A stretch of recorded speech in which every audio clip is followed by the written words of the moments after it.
GTRC, Gran Turismo Racing Community.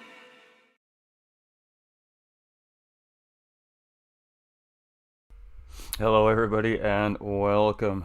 It's Saturday. We all know what that means, ladies and gentlemen. It's time for the GTRC, the Gran Turismo Racing Community, to get down, get busy, lay down some rubber on a track, and show us some absolutely fantastic racing action here on a Saturday afternoon here in North America, Saturday evening over here in the UK and Europe, and all the other awesome places that everybody is viewing from today. We're here. It's finale night. I mean, this is it, folks. GT3 finale. We seen our MX5 finale last weekend. What an absolute phenomenal race those guys had. And we're here in Daytona. So we're staying in the Americas for our GT3 guys as well in our finale this week. And boy, oh boy, Daytona Road Course, absolutely infamous, famous racetrack. We all know the Daytona. The Rolex 24 Hours is here. Absolutely huge event here at Daytona, and absolutely beautiful racetrack here. This is going to be a 90-minute race, ladies and gentlemen. There are all three tire compounds available on the racing tires: the hards, the mediums, and the softs. And these guys can use whatever they want, whenever they want. There's no mandatory stops. It's all down to strategy here today. So let's get some standings up for you guys. Let's break this down before we get qualifying underway. We still have 10 minutes, which is fantastic. The boy Ghost is on time for a change. So let's move in. So this is the standings as of last week, or 2 weeks ago in Spa. And as you can see here, we got Bufu Shadar at 164 points. With the amount of points available for a race win and fast lap points, he cannot be caught. Bufu Shadar is our GT3 champion this season. Congratulations to Bufu Shadar. It's been a very hard-fought season for him. He had to face some adversity throughout the season, but comes out with a race in hand. And it turns out that he is out visiting with family this week as well, so not in the race. So feeling very comfortable, and he's just going to let the rest of these guys battle it out and just have an absolute blast here on the racetrack. In second place is Doug Barrow with 136 points. Bar 27 very close behind with 127 points. There's implications there, folks. We have Hair Razor just behind Bar 27 with 123 points. Key Tops with 121, and Pigums with 111. Pigums has been the fast mover this season. He came in late to the season. He has done everything he can to charge up them standings, and now he is sitting there with the potential opportunity to finish top 5 at the season's end here. We'll have to see how it goes today. Trone Colby in 7th with 88 points. Ibra in 8th with 85 points. Monkey Mafia in 9th with 61 points. Type R with 54. Canvas with 34. We haven't seen him on track here in the last little while. Unseen Throne with 32. Tap with 28. Happy Pappy with 28. Arroyo with 28. And Supra with 27. So that's how it all breaks down, folks. So we still have that second and third place podium spots up for grabs here today. So we're just chilling here. We're gonna we'll go jump on track and let's go see who's out. Let's go see who's chilling. We got Throne there. We see Unseen Throne there, having a little bit of issue in the International Horseshoe there, getting it a little wrong and paying the price there. So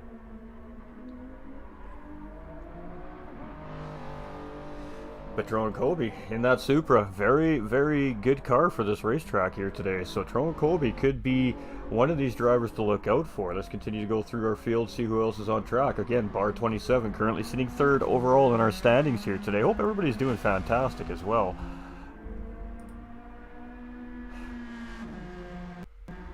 Got Simon over there saying congratulations, Trone. Hey.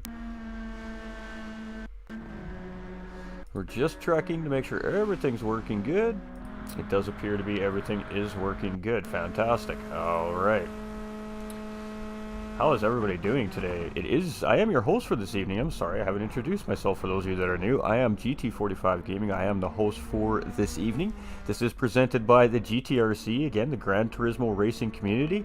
We've been working together now for some time as broadcaster and an esports racing league. So it's been a great journey so far. These guys are a fantastic group of racers here. We got Tap here as well, and he's in a nice gorgeous looking Octane Genesis livery here, chasing Doug Barrow right in front there in that BRZ.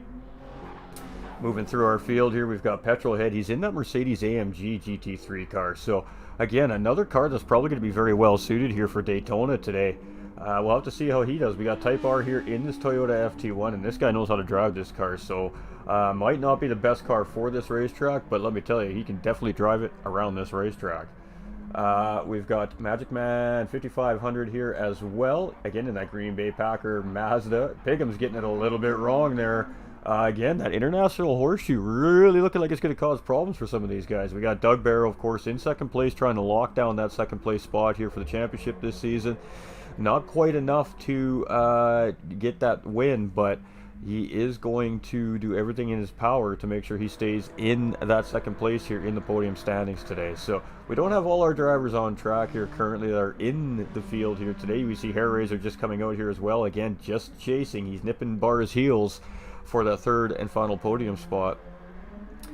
750 here as well, now just jumping out on track. He's in that Aston Martin, so it can be interesting to see how that car does. Not quite getting it right there either. The infield section of this racetrack is absolutely brutal on these drivers.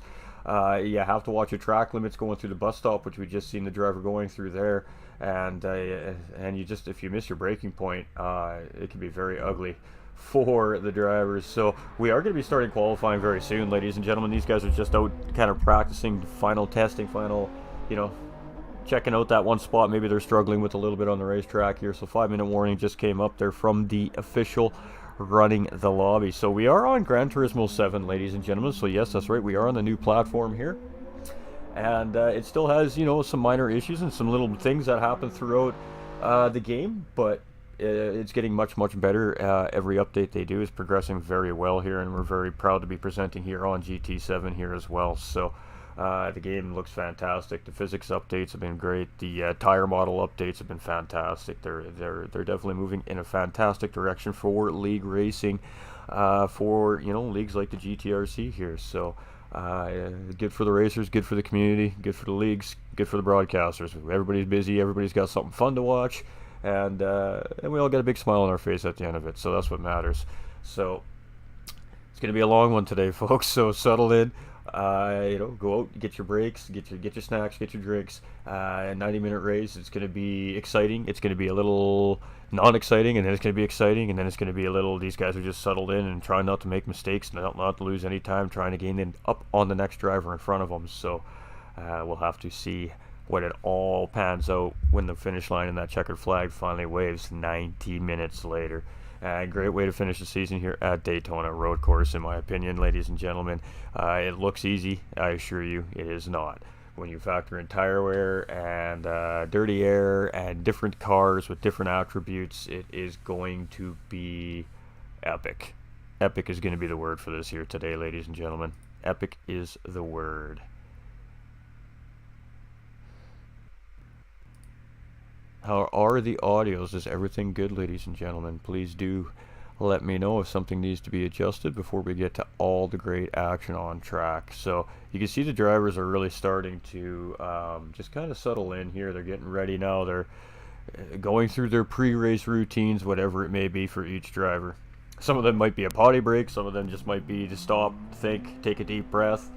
Some of these guys are probably just amped up and ready to go. So each driver has their own little methods, and who are we to mess with that?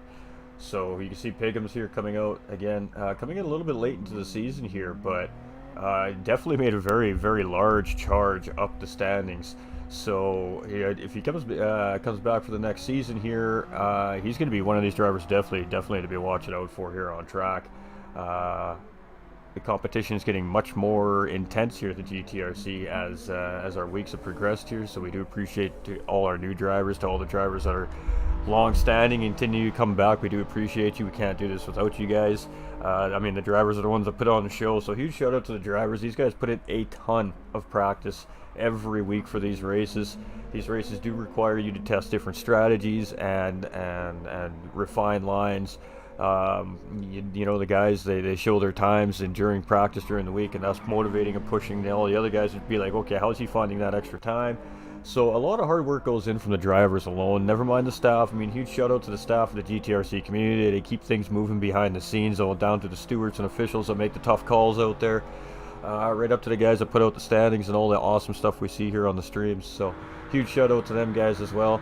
And it's just an absolute privilege to be able to broadcast this to you guys as well. We all know we love to do our comms here at GT45 Gaming. It's something that we enjoy very, very much, and I hope that you, the viewers, enjoy it too. But most importantly, the viewers. I mean, we don't grow and we don't continue to gain more support without you guys, the viewers. So huge shout out to the viewers, all you ladies and gentlemen out there that show us support and continue support to all the new viewers that may come in and watch this and check this out. Welcome. We appreciate everybody. Absolutely appreciate everybody. Joe coming in with that like. We also had Kamish Yadav, I hope I said that properly, coming in with the follow on GT45 Gaming. Welcome to the family, my man. We appreciate you. So Unseen Throne coming out, and again, you can see he's really struggling with that corner, that international horseshoe. It is a very, very difficult corner. It's a very long corner. And it's kind of got like a double apex, so ideally you want to go in a little bit late and you're trying to aim for the farthest point of the apex before you get on your power, and when you do that, you should get a fairly good exit here. Let's see if we can find somebody who's near the start-finish line. Let's jump on board with Doug here. So we're coming around this first hairpin. I can't remember what this one's called, but again, another long sweeping corner. You want the late apex and then power out. You're trying to miss the outside curb and just try to touch that very far curb there. There's a secondary curb there. You get on the power and that secondary curb, it'll spin you out. Here's all full speed section. Oh, and that's it. We are going to get to qualifying, so we will... Well, hey, welcome to the winner circle. Hey, my man, Joe, appreciate you. Hashtag top admin right there in the chat, ladies and gentlemen. Always appreciate our man. So it is officially qualifying now, ladies and gentlemen. So typically it is about a 10-minute qualifier, 12 minutes give or take. So we're going to see probably 5 hot laps out of these drivers, and that's going to be it. We're going to see them park at the end of turn 1 off the track there. And once all the drivers are parked, they'll have a chance, of course, to switch to different starting tires, whatever the case may be. And it'll be race time, 90 minutes. So she's going to be a long haul here today for the drivers and the staff on track here in Daytona today, so it should be quite interesting. So here we go, we're out on track here with Hair Razor. Let's get you guys some beautiful information. We're going to show you all that juicy stuff here for qualifying, let you guys take a look at what the drivers are doing, what the I mean, obviously all the drivers are going to qualify, most certainly probably on the soft tires, but we'll see how it goes. So Hair Razor is first out. So let's jump on board with Hair Razor here. We'll let him get through the this lap, and then we'll jump on board for his first hot lap, and we'll go through a lap around Daytona Road Course. So again, very interesting combination for a finale. I think it's going to provide great racing here today, not only for the viewers but for the racers too. They love the competition. They love racing each other here. So it should be very, very good. So this is the run to the just a famous bus stop. Fairly high speed sector. We're going to call this a mid to high speed sector. You can't really just send this thing, you won't hold it, but if you get it right, you can get a just absolutely fantastic exit. And it's all about the exit coming out of that bus stop, because from there you can see we come around this huge half oval here. So this basically turns 3 and 4 at Daytona Oval at this point, where these guys are coming out. You're going to see the penalty markers here just at the end of the straightaway. You do not want a penalty. That hurts your time big time here. And then you can see them. We're going to cut this a little short. Start finish line coming up right here.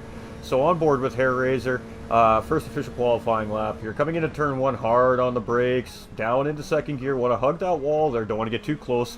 And hard on exit. Try to sweep out, clipping this curb. Trying to straight line this as much as possible essentially. And then just before the block on the brakes, and then downshift a second and just rotating through, waiting on the power. Miss that first curb, go wide for the second curb. Great exit there by Hair Razor. Here's full speed. You're going to want to move over to the right side here, sweeping to the left. Just nip this curb here, hold it around, and then just off the braking, third, second gear, rotate through. Again, the International Horseshoe is a difficult corner. You got to wait, late apex on the power, take it out wide. Moving over to the right side of the track here now, on the brakes, down to second for rotation. On the throttle, you'll see a quick upshift here, wide exit here to get maximized speed into the oval. So far, great looking lap here from Hair Razor, who's first out on track. And here it's just about as minimal amount of steering input as possible, and let the banking of the corner do the work for the race car. It's going to minimize tire wear and of course just keep the car faster. So right in between the 2 and the 1 here, we're going to be on the brakes down into 4th. We're going to rotate through down to 3rd. He's going to stay in 4th here. Doesn't need the rotation. Some cars will need to drop to 3rd there, rotate through and then back up into 4th on exit. So good exit here, and not having to shift from 3rd to 4th gear on the exit, of course, is going to gain you time from that shifting point. So now this long sweeping oval coming around to the start finish line. You're going to see him stay really tight to this yellow line now. Obviously the shorter way around this corner. You might even grab a little line here, getting to the start finish line. 146.878, so a great lap by Hair Raiser there. And there we go. So there was a lap around Daytona Road Course, ladies and gentlemen, and absolutely fantastic racetrack.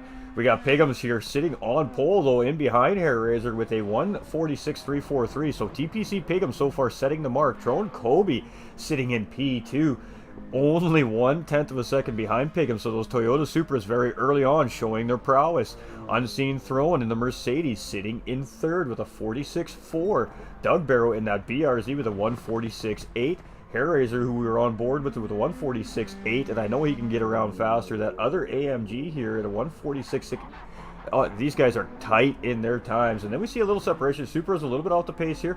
147.9 might be on a different tire compound. We see a 148.4 from Type R, 750 with a 48.8.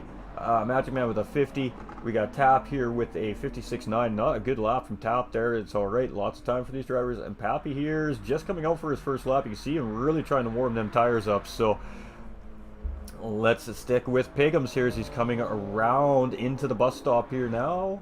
No, he's actually, yes, coming into the bus stop here. So very high speed sector. You're basically braking at about the 75 meter board here, just enough to get the car to slow down and rotate. You want to just clip that first curb, rotate through, clip the second curb, and then you might see Piggums downshift here. We actually see him go all the way to 3rd gear. So, and then into 4th on exit there. That's going to allow the car to be a lot more stable. And again, you lose that extra gear shift. It's going to give you a much better exit on exit here. So he must have made a mistake somewhere. We see him with down quite a bit. So let's jump on with Trone here and see how Trone's doing on his second lap here in qualifying.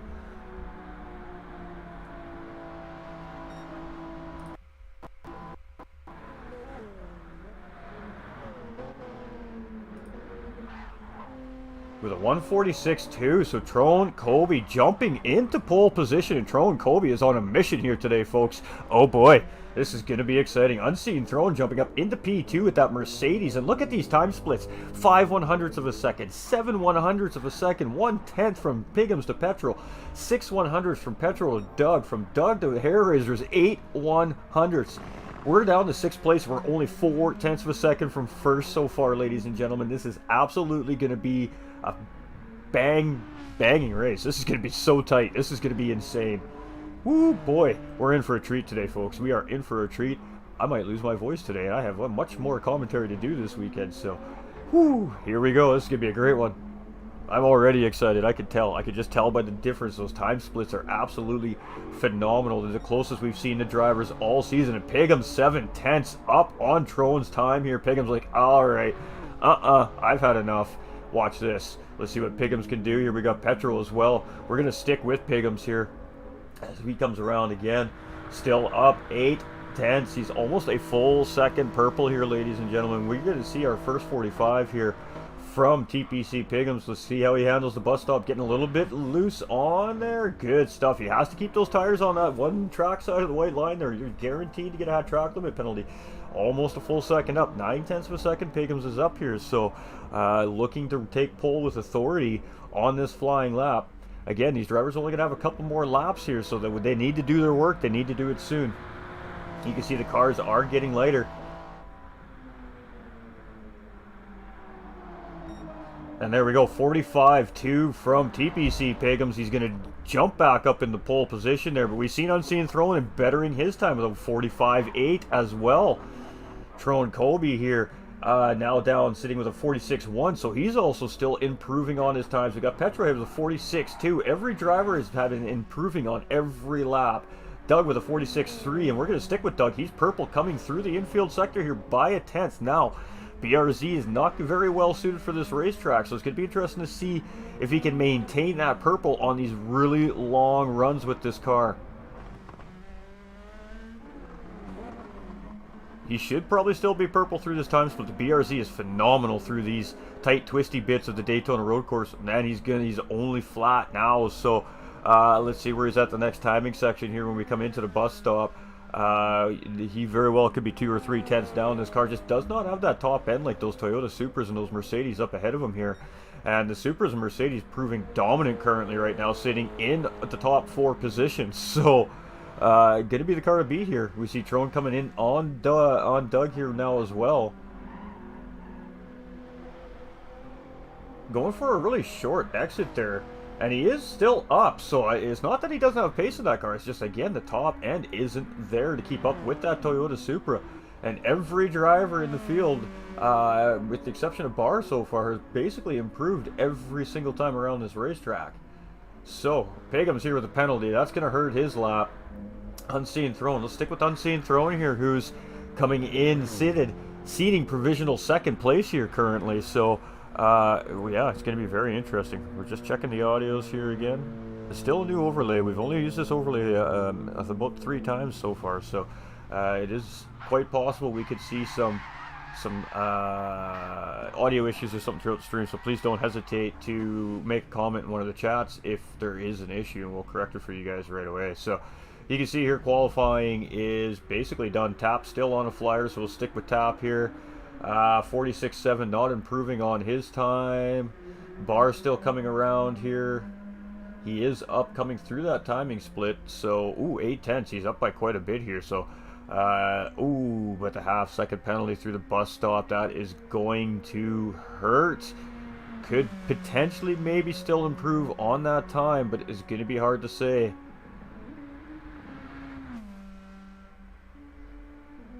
We'll stick with him here as he comes across the finish line. And no, the half-second penalty really did hurt him there. And Pappy is, I believe, our last driver on the flyers. We're coming through the bus stop there. We're coming out into the final run to the start-finish line here. So, nope, that is it. Qualifying is over. It's race time. Let's move it over, folks. All right, everybody, welcome. We've got sound. Yes, we do. We have a camera that needs to disappear, and there we go. All right. So it's race time, folks.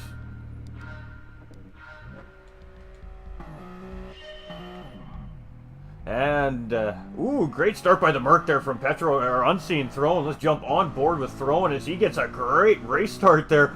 Absolutely hole-shotting TPC Pagums in that Supra coming into T1. Let's see how it all goes here. This is make or break here, lap 1 for all these drivers.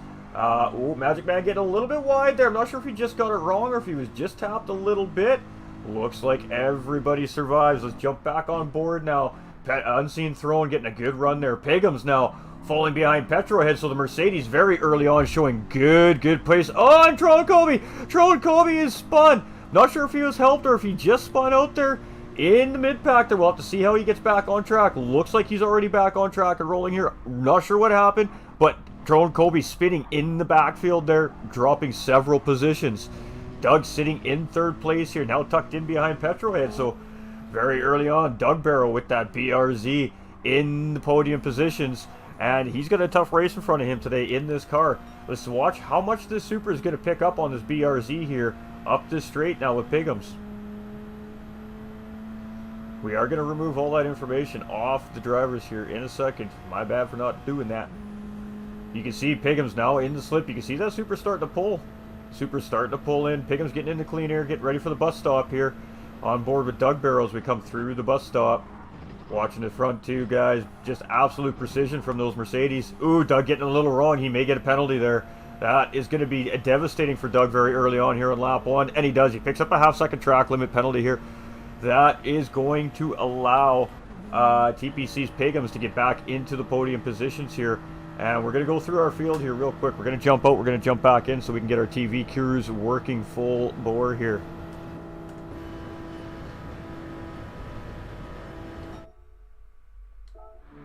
All right, there we go. We're going to bring up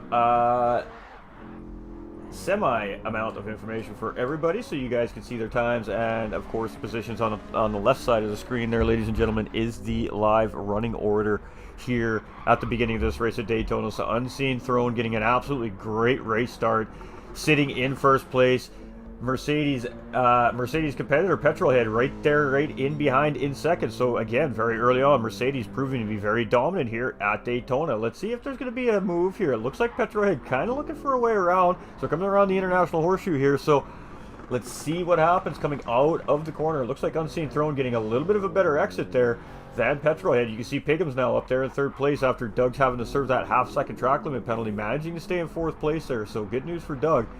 Got some slipstream here that might be good for that BRZ to be tucked in behind that Supra. It's just whether or not it can keep up with that Supra in the slipstream. You can see here now Tap as well in fifth place. So Tap moving up a few spots here in that Hyundai Genesis. Sorry, not the Hyundai, the Genesis X Group 3 car. I do apologize, Genesis. It is now a Genesis X. It is separate from Hyundai. My mistake. I always get it wrong. You see Tap took a look there. Tap was thinking about maybe making a potential move going into the bus stop and decided better of it. He's like, nah, you know what? I'll just slip in behind here and we'll try and get him on this long run and the start-finish line. It's the best place to pass here. And, of course, coming into turn one, you can make a move if done right and, of course, committed. Supra here in that old Nissan GTR sitting here in sixth place. So, going to be interesting to see how this older model of GT3 car handles it on fuel and tires. Bar 27 in seventh. He's in that old school Supra as well. I believe that is the 97 edition GT3 Supra. So Hairraiser and Trone now battling for 8th and 9th place. We did see Trone have a little bit of an incident there. I'm not sure if he was tapped or if he just got it a little bit wrong. But now moving his way back up, having a nice little battle here with Hairraiser. So Hairraiser sitting in 8th place, trying to hold off Trone Colby here as we're coming around this first absolute tight hairpin corner to the left, right here. You can see all those drivers missing that curb there. And it is quite possible that is what happened to Trone there. He got that first curb on exit, got on the throttle, and it just spun that car sideways. But looking like he's doing a good job recovering so far here. And you can see what's going on up ahead of Hairraiser here as we look through the back window here. And Trone Colby's just kind of sitting tight right now. I think, again, he's just going to wait to get a run on Hairraiser and wait for a better opportunity to get the job done here. So Trone Colby in 9th place again. Qualifying really well, just having a little bit of an early incident, maybe some nerves, maybe a little bit of pressure mounting there and just made a mistake, but back on track and in the mix. Type R in 10th in that Toyota FT1 with 750 right behind in the Aston Martin. Now, this is very much going to be a buddy up. We need the slipstream to catch the guys in front of us type of race, so it's going to be interesting to see if these drivers continue just to battle each other or if these guys opt to start working together to try and keep up with the group in front. Slipstreaming is going to be your friend here today at Daytona for these guys in order to catch up to the next driver in front. If they've got a buddy, they're just going to continue to pull away from you. You do not want to be alone on the track here today. Magic Man 5500 rounding out our field here today. A little bit of low lag there from him. So here we go. The two Mercedes drivers, Unseen Throne and Petrolhead here. Is Petrolhead going to make the move? He's looking inside, so here we go. A battle for the lead. Oh, and Pigham's coming in really late. He took a look. Woohoo! Pigham's making up a ton of time there. Wow, that Toyota Supra showing some dominance under braking there, and he almost got into the right spot to make a move there on Unseen Throne. So here we go. Battle for the lead. Three-way battle now with Pigham's absolutely making up a ton of time in the braking into turn one. But Unseen Throne and Petrol here. Mercedes versus Mercedes battling side by side through the full. Ooh, a little bit of contact. Oh, and Unseen Throne gets spun. A little bit of contact between the two drivers. Nice save by Unseen Throne. He gets right back in behind Pigham. So Pighams is in the lead here. Pighams is going to benefit from that little bit of mistake between those two drivers. Very difficult sector to go side by side through. Both cars just rubbing tires and Unseen Throne going wide there. We did see Petrol giving that position back to Unseen Throne. Now Tap getting into the back of Petrol a little bit. Petrol's just got to settle back in here. He knows he's got the pace in this car. Tap now in fourth place. He has gotten around Doug Barrel as we get back up to the front here as we still got a battle for the lead here between Unseen Throne and Pighams. Unseen Throne taking that wide line. Pighams is going to tuck a little bit of contact there with the wall as we just heard it. And Petrolhead now back into third place here. So here we go. Tap taking a look, but Petrol going in deep on the brakes here. That Mercedes seems to be doing really well through the bus stop here. But, ooh, Petrolhead is going to pick up a track limit, I think, there, ladies and gentlemen. We'll have to see. No. Pighams gets the track. Both drivers get a track limit penalty. Unseen Throne with a chance to drive away and pull a gap from these drivers. Fantastic for Unseen Throne here because he is in it right now. Here we go. Piggums and Petrol pull out. They're going to serve these penalties here and watch how much time both these drivers lose on the drivers behind. Tap moving his way through. Now up into second. Doug following him. Petrolhead in fifth. Going to take a look. He's going to try to get the move on Piggums going in. Piggums is just going to let everybody go. He's like, all right, I'm good here.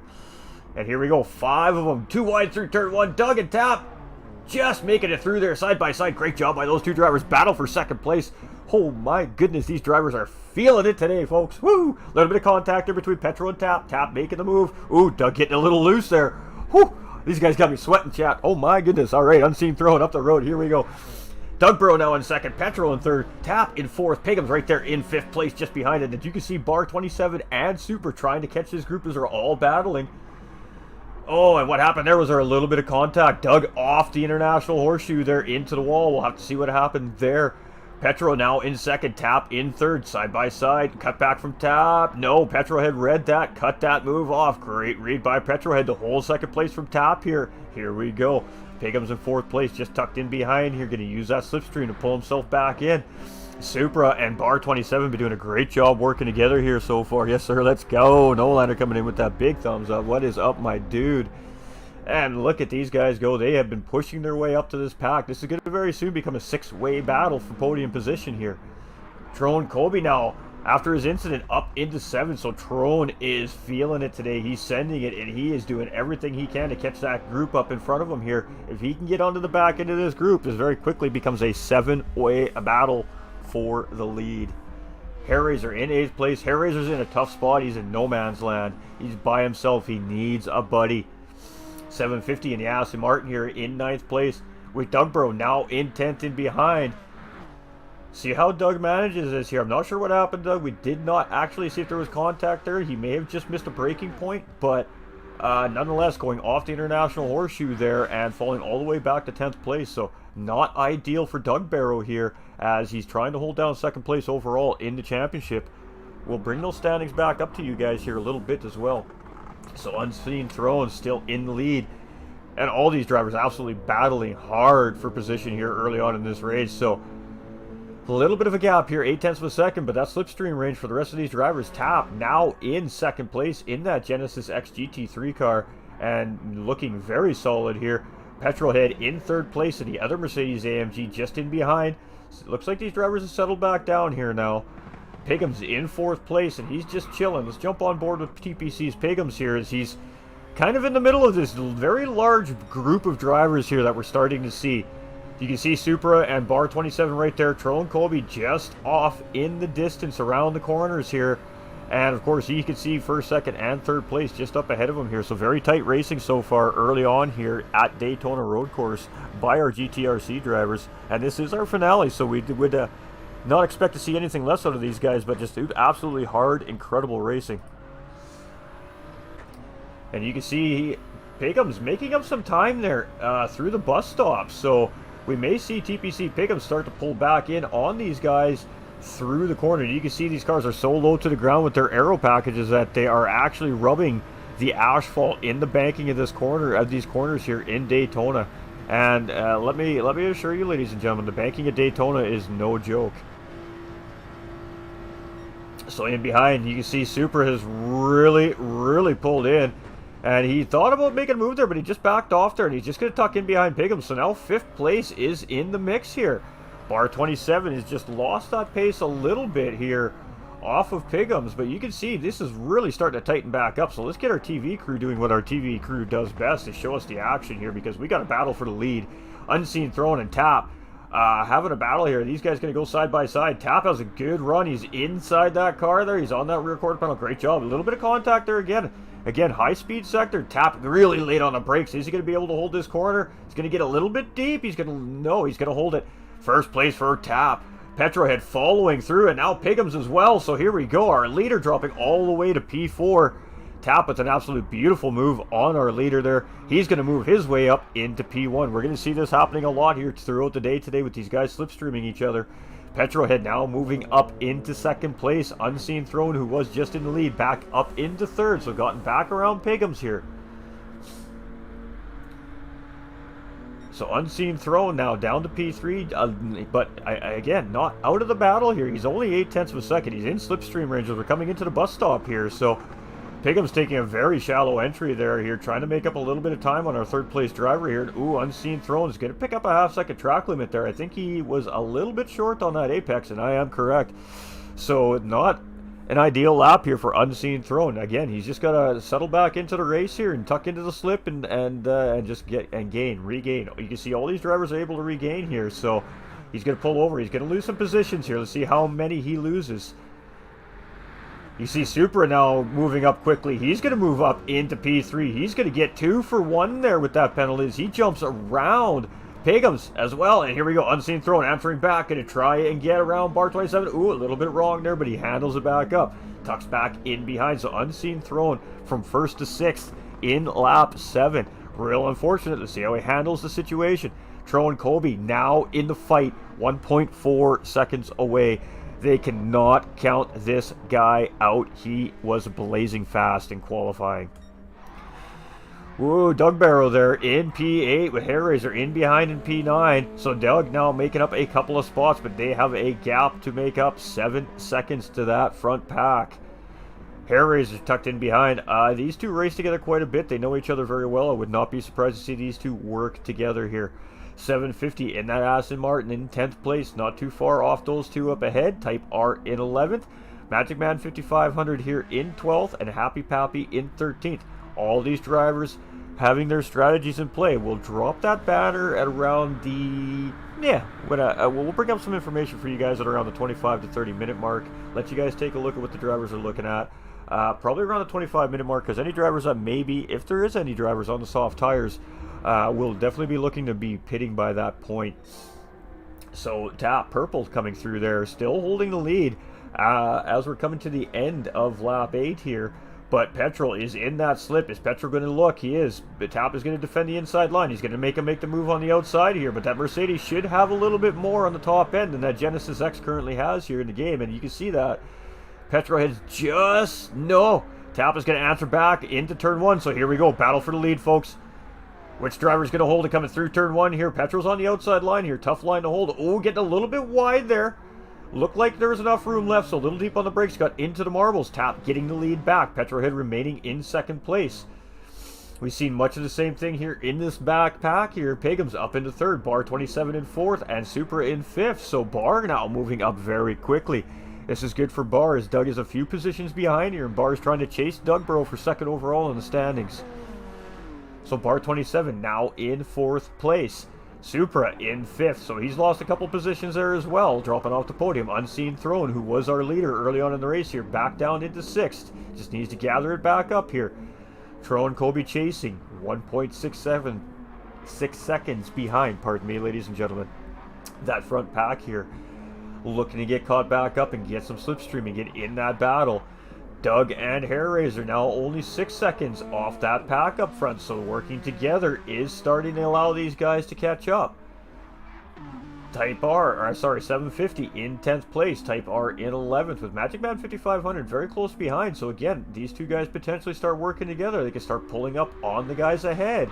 And Happy Pappy in a tough spot. He's in no man's land here, but potentially on a harder compound tire here by Pappy, judging by the times here. So maybe looking for a really long run out of that Aston Martin. This can be very interesting to see. But our current race leader, very early 16 minutes into our race here, ladies and gentlemen, is Tap. And we see Petrol there with a half-second track limit penalty. That is going to pull 3rd and 4th place right back into this fight. And here we go. So Bar 27 getting the job done on Pigham. So Bar now into 3rd place as these guys go around turn 1 here. And Bar got a really good exit there. Pigham's just in behind and Supra in 5th place. Gaining on those guys just a little tiny bit, it looked like as well. No, Supra making a mistake. Ooh, tap from Bar 27 there. Didn't seem to affect Petrol too much there. If anything, it hurt Bar more. Oh, and there's that first curve. That's what happens when you get on the X. See that Bar 27 getting really loose there. So Petrol able to get away from Bar 27 a little bit there. A couple little mistakes by Bar 27. That's put him under pressure by TPC Pigham's here again. So new Supra versus old Supra here currently in the race right now.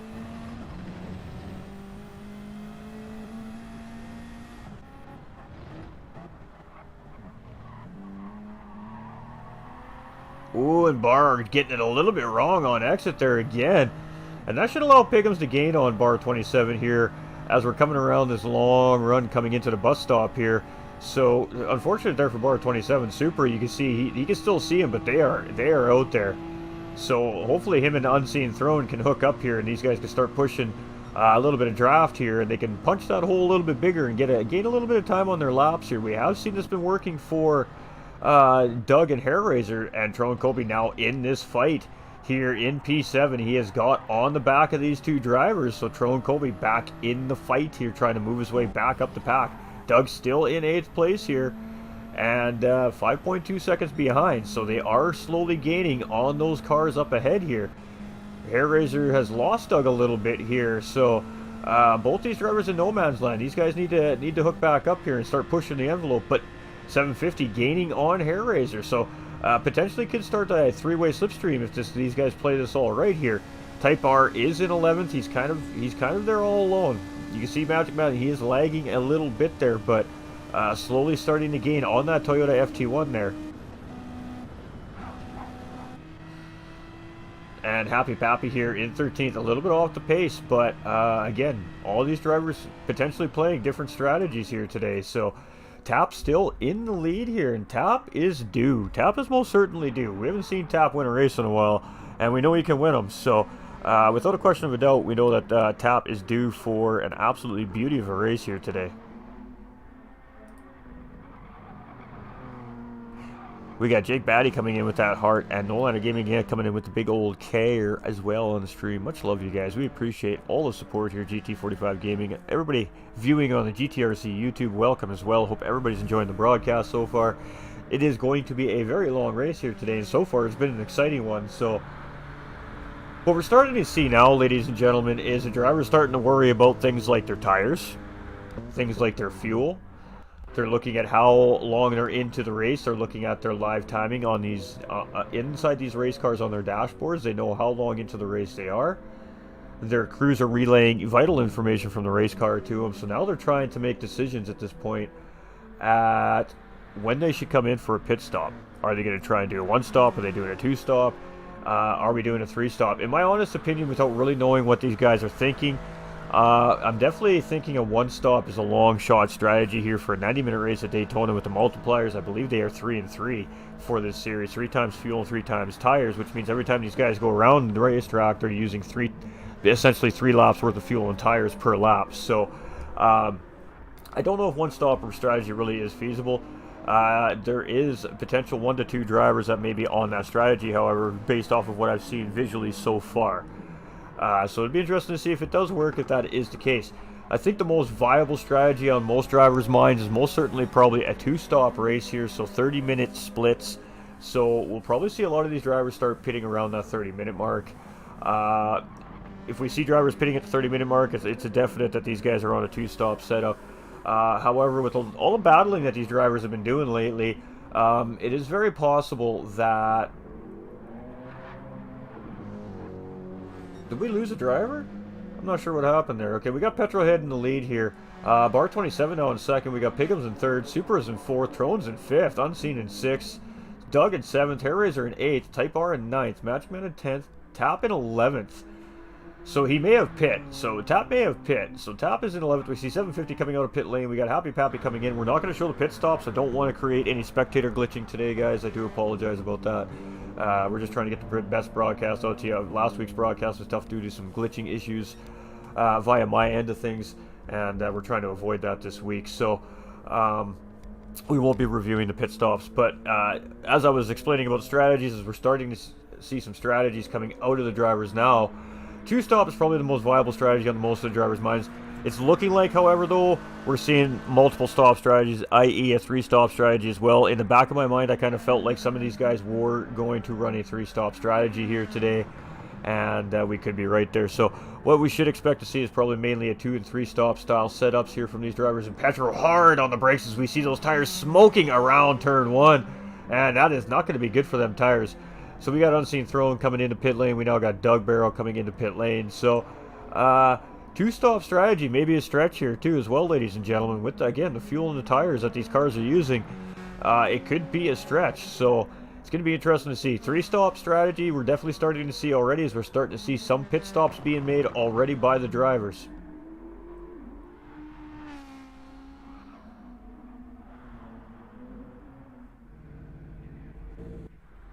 Nope, nope. Let's not do that.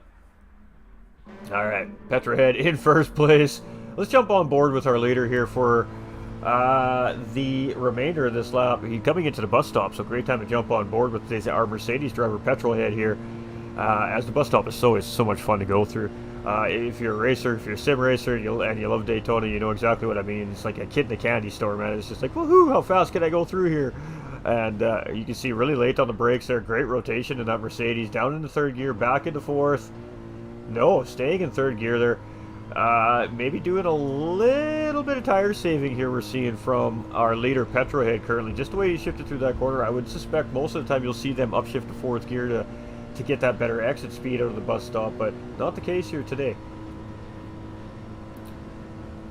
And we are going to see Petrol coming in for a pit. We're going to see Bar 27 coming in for a pit. And we're going to see Pigham's opt to stay out a little longer. So, interesting. Alright. So, 23-minute mark, we are seeing pit stops here. 20 to 23 minutes so far. We're seeing pit stops from our drivers. And that is setting up for at least a 3-stop strategy here. We also see Troll and Kobe now jumping up into second place after all these drivers have made their pit stops. So, potentially 3 drivers here pushing for a 2-stop strategy, so quite interesting. The majority of the field is looking like they are on a 3-stop style strategy here, so let's get you guys some information. Let's get some info up for everybody. So TPC Pigham's here. Just been showing great patience so far in the race. Currently in the race lead, so we've seen the race lead change hand multiple times already in the race today, and that's not going to change throughout our 90-minute race here today. But Pigham's currently in the lead. As you can see, pit stops are starting to happen. We got Tro and Kobe here in second place as well. So again, in the other Toyota Supra here on track. Now the Toyota Supras and the Mercedes AMG GT3 cars have proven to be the dominant cars here today, so we'll have to see if that continues as the race progresses. Hairraiser in that 1997 Toyota Supra here as well. So he's in third place currently. He's, again, just being a calm, patient, strategic driver that Hairraiser is. We got Type R in that Toyota FT1 here, currently sitting in fourth place here in the race. We have Tap, who was our first driver to make a pit stop here, currently sitting in fifth place. So when these 4 drivers up ahead, ideally for Tap, he should retain the race lead back after those drivers finally do decide to make a pit stop. We got Petrohead here in 6th place. Again, he's also just made his pit stop, so sitting in the position he was in before he went in, of course. Bar 27 here sitting in 7th, currently on track, also with a pit stop made. Unseen thrown here, and the other Mercedes AMG was the race leader for the first 8 laps of the race, and then a little bit of just a tough lap and dropping back a few positions. So currently sitting in P8 here, and he is with a pit stop made as well. Ooh, and a little bit of a glitch there from Petrolhead, so from Unseen Throne. So everything's okay on his end there. We got Supra in behind here. 9th also has made a pit stop here. We've got Doug Barrow in 10th, who has made a pit stop officially. 750 as well, who has made an official pit stop here. Magic Man 5500, who we see go into the pits as well. Happy Pappy still in pit lane here. Pigham's, our leader, has not pit yet, and Hairraiser, our second place driver, has yet to pit. So we have 2 drivers still owing pit stops here, and the rest have made a pit stop. So when we're just talking about the strategies, it is looking like the 3-stop strategy is the choice for most of the drivers here. So we're definitely going to see some different tire compounds. We're going to see some pace change. We're going to see some position changing, and that's going to be very interesting to see what happens at the end of this race. But Pigham's in the lead, and 15 seconds up the road from Hairraiser in second place as we're coming through the bus stop here. So I guess the question is, does Pigham's pit this time around? That's what I was looking for here.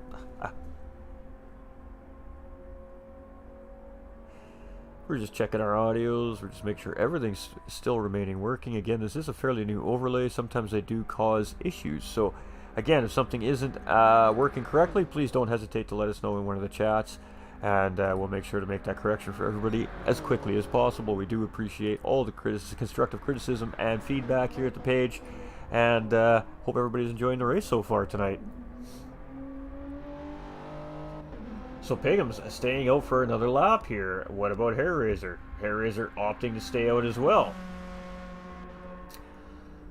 So here we go. We got Tap now up into third place. We did see a couple drivers just make some stops there, but he is good to serve a penalty, so that's going to hurt a little bit for Tap's pace here. And that's going to allow Petrolhead and Bar 27 just in behind to close the gap a little bit more. 2.7 seconds. You can see the gap closing. 2.3, 2.2, 2.1. Down to 2 seconds. 1.9, 1.8. So that half-second penalty essentially cost him about a full second there. So definitely want to keep those corners right and tight and avoid those track limit penalties from our officials here at Daytona. Trone in 6th place. Unseen Throne and Supra here. A little battle for 7th and 8th place here currently on the racetrack. Let's stick with this. Let's see what happens here. Again, we got the Mercedes-AMG GT3 car. I believe it's 2016 this car. And then we have the 1987 Silhouette Nissan Skyline GTR. Old school, ladies and gentlemen, chasing that Mercedes. So to see a car that old still have the fight in it is fantastic here. And a little bit of lag starting to develop with Unseen Throne here as the race is progressing. So hopefully his internet connection is going to hold out here for him. You can see Supra here starting to close the gap up just a little tiny bit here. Moving down through our field. Doug now up into P9 here. So Doug grabbing another position. Purple as well. 3/10 up. 750 in 10th place here. Type R in 11th with Magic Man 5500 right still in behind. You can see him, he's lagging a little bit today too as well. So, and Pappy having some issues with the car, so the crew taking a look at that Aston Martin V12 Vantage in pit lane. We'll see if they get that thing back out on track here for him today. But Pigham's going around again, so definitely looking like Pigham's and Hair Razor are on that 2-stop strategy. Hair Razor is going to have to do a little bit of fuel saving here. It looks like they'd quite make that work as he didn't quite make that 30-minute mark there. So TPC Pigham so far the only driver to be able to stretch that fuel far enough to hit a 30-minute mark here. So we're going to see Pigham's most certainly pit stopping here at the end of this lap. He's probably not going to have enough fuel to go around another time. So Tap now moved back up into 2nd place here. He is 35 seconds behind Pigham's. I don't think that is going to be a big enough time split for Pigham's to come back out in front of Tap here, but it should put him out fairly close behind these guys. It'd be interesting to see.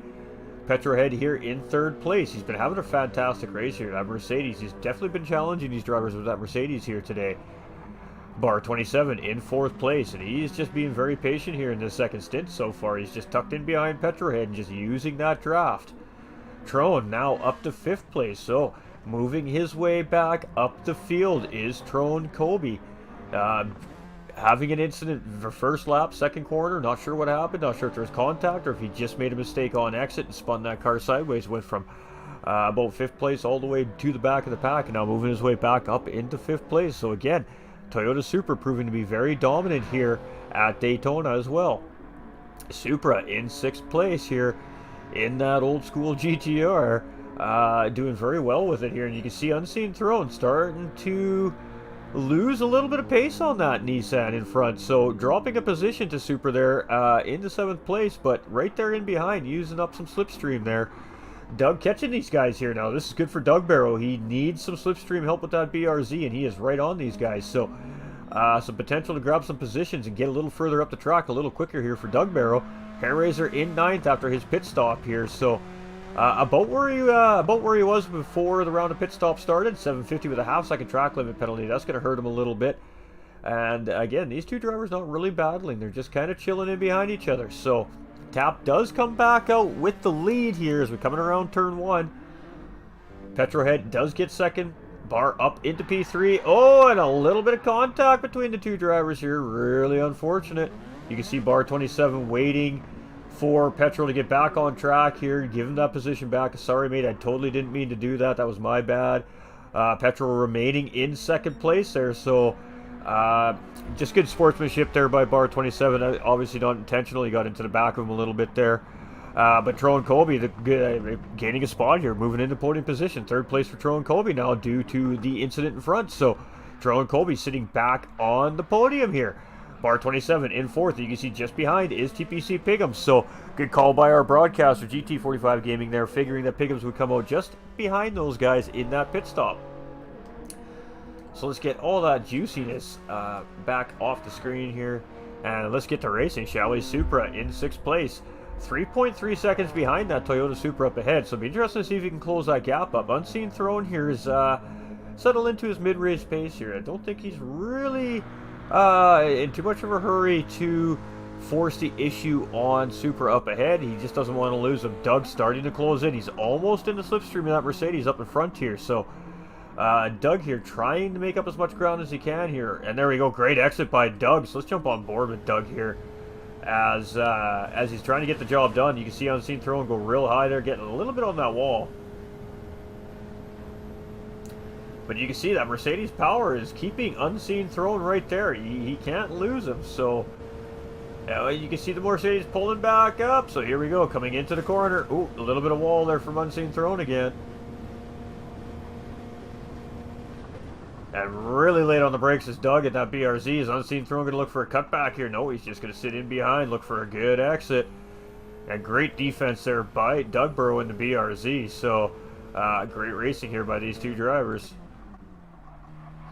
You can see Unseen Throne is looking for a way around. Unseen Throne figures that car has the pace. He just can't find his way back around. But Doug picking up a track limit penalty there. So a half-second penalty for Doug. So now all Unseen has to do is just stay in behind, stay close. And he's going to get that position for free. So he doesn't need to do anything too serious here. He just needs to stay close. Let's see how he handles this here.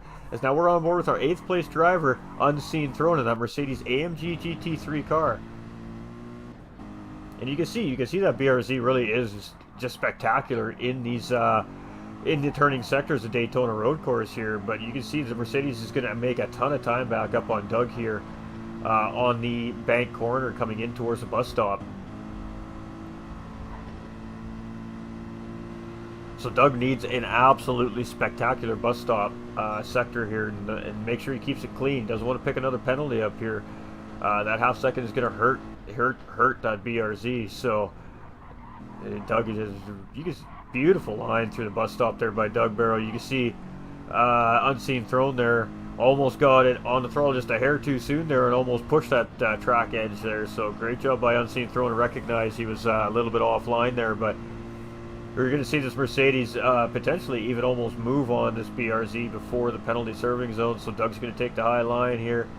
And we're going to see Unseen Throne make that move for 7th place here. And look how much time that BRZ is going to lose here now coming into corner 1. You can see that time, 8 tenths, 9 tenths. It'll be almost a second by the end of corner 1 here. But Doug should make all that time back up on the infield sector in that BRZ. So my apologies. There we go. Back out to our TV crew here. Is doing a spectacular job here. Great shot of this horseshoe corner at Daytona Road Course, turn 2, ladies and gentlemen. Well, technically turn 4, or 3 maybe, I don't know, 4. There's lots of little weird corners right there.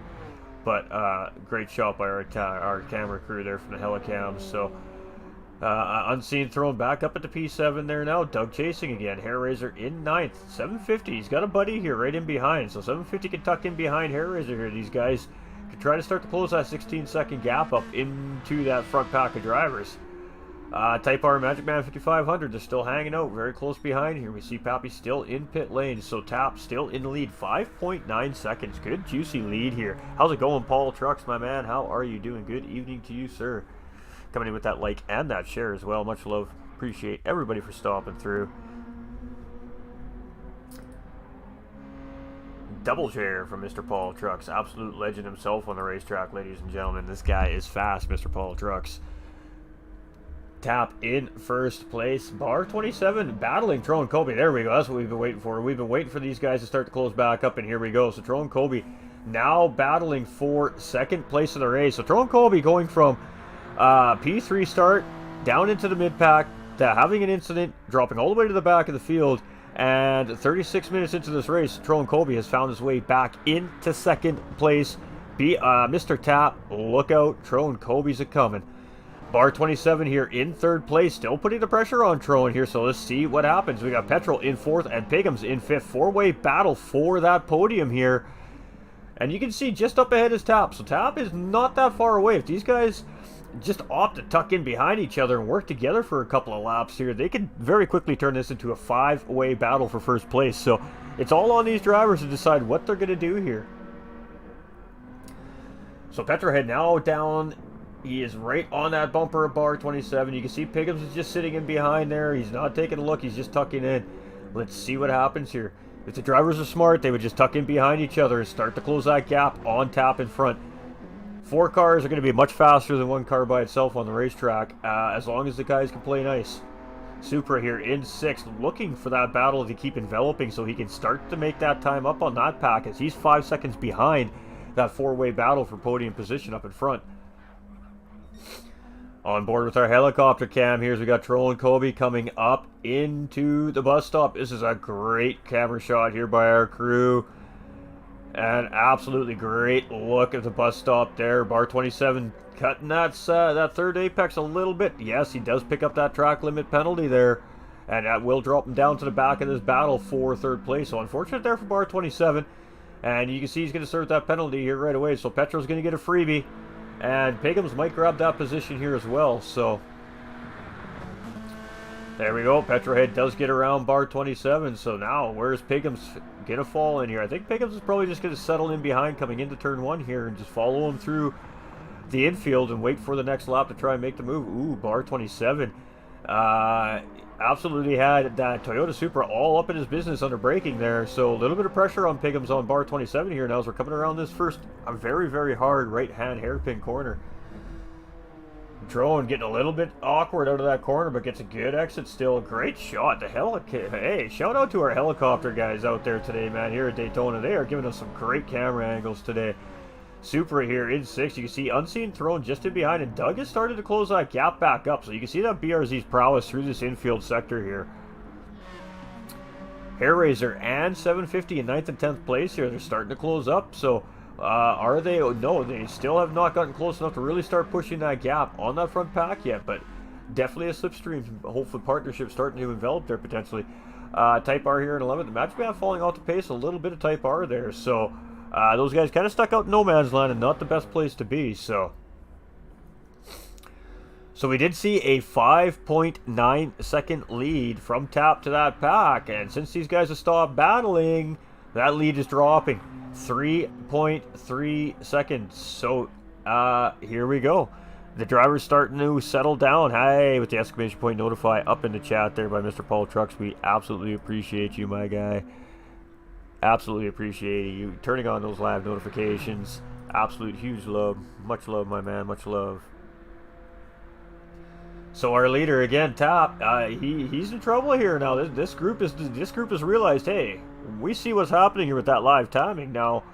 Yeah, let's keep working together. So Trone and Petrohead closing up the gap on the leader here very quickly. A battle for the lead is going to start developing here. Bar 27 now a little bit off these guys, 2.3 seconds, and Piggums right there in behind.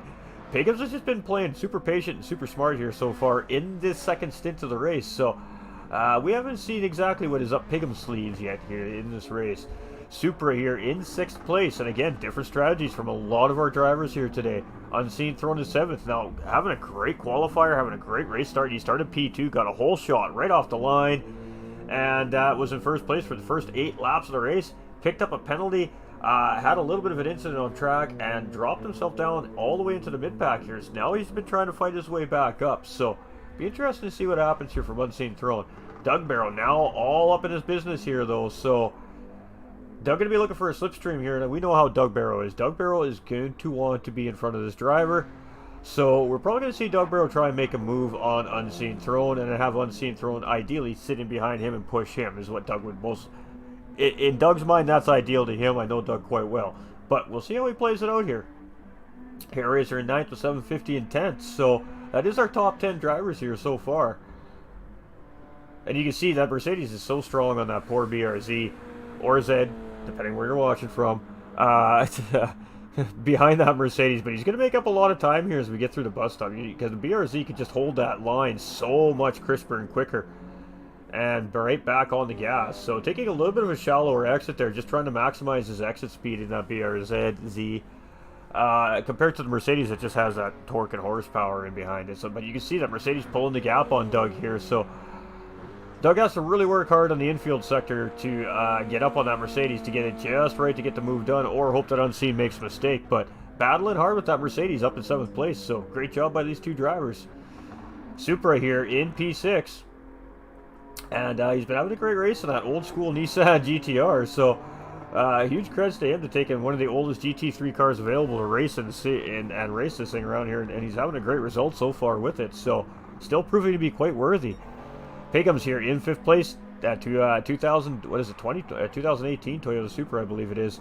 And you can see him chasing that 1997 Supra in bar 27 here in 4th place. So lots of different cars on the track here.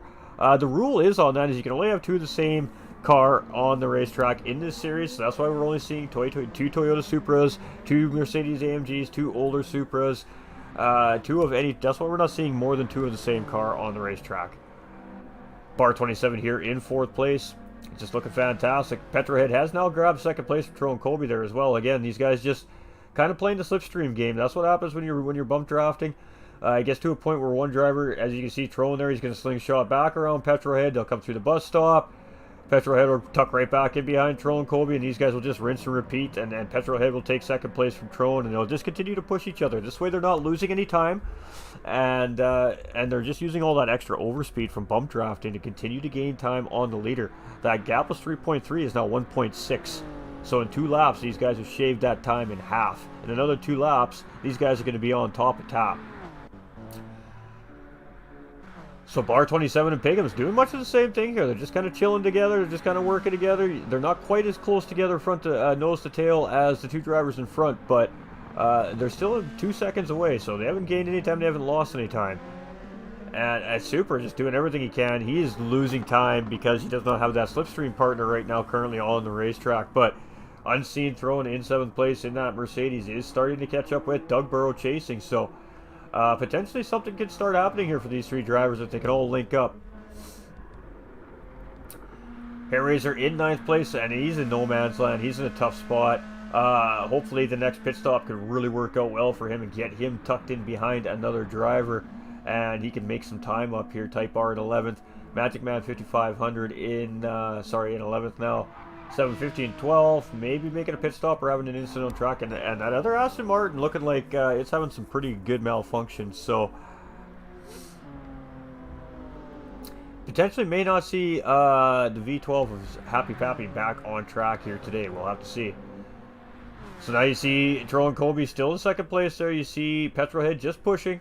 And Tap, he's stressing now. He can see these guys in his rearview mirror. Let's get on board with him here. Let's see what he can see.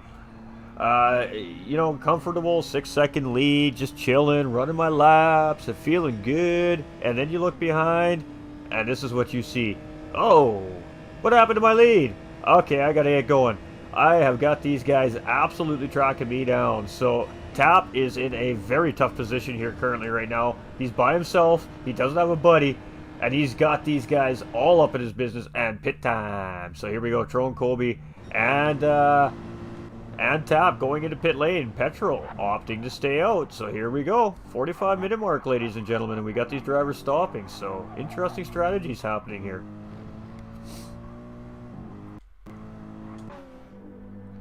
So Petrohead now in the lead by 2 seconds. Barr moving up into P2. Pigham's in P3, and we have got a whole slew of drivers in pit lane here. So from P4 through 8 are in pit lane. We got Hairraiser coming around here. What is Hairraiser going to do? Hairraiser is going to stay out. So Hairraiser should leapfrog some position here as he comes around turn 1. Let's see how he comes out compared to our drivers in pit lane. As pit exit is, of course, just at the end of turn 1 and 2 and 3 here. And there's pit exit. So you can see Tyrone just coming up behind Hairraiser there. So Hairraiser moves up into 4th. Tyrone right in behind. Tap in 6th.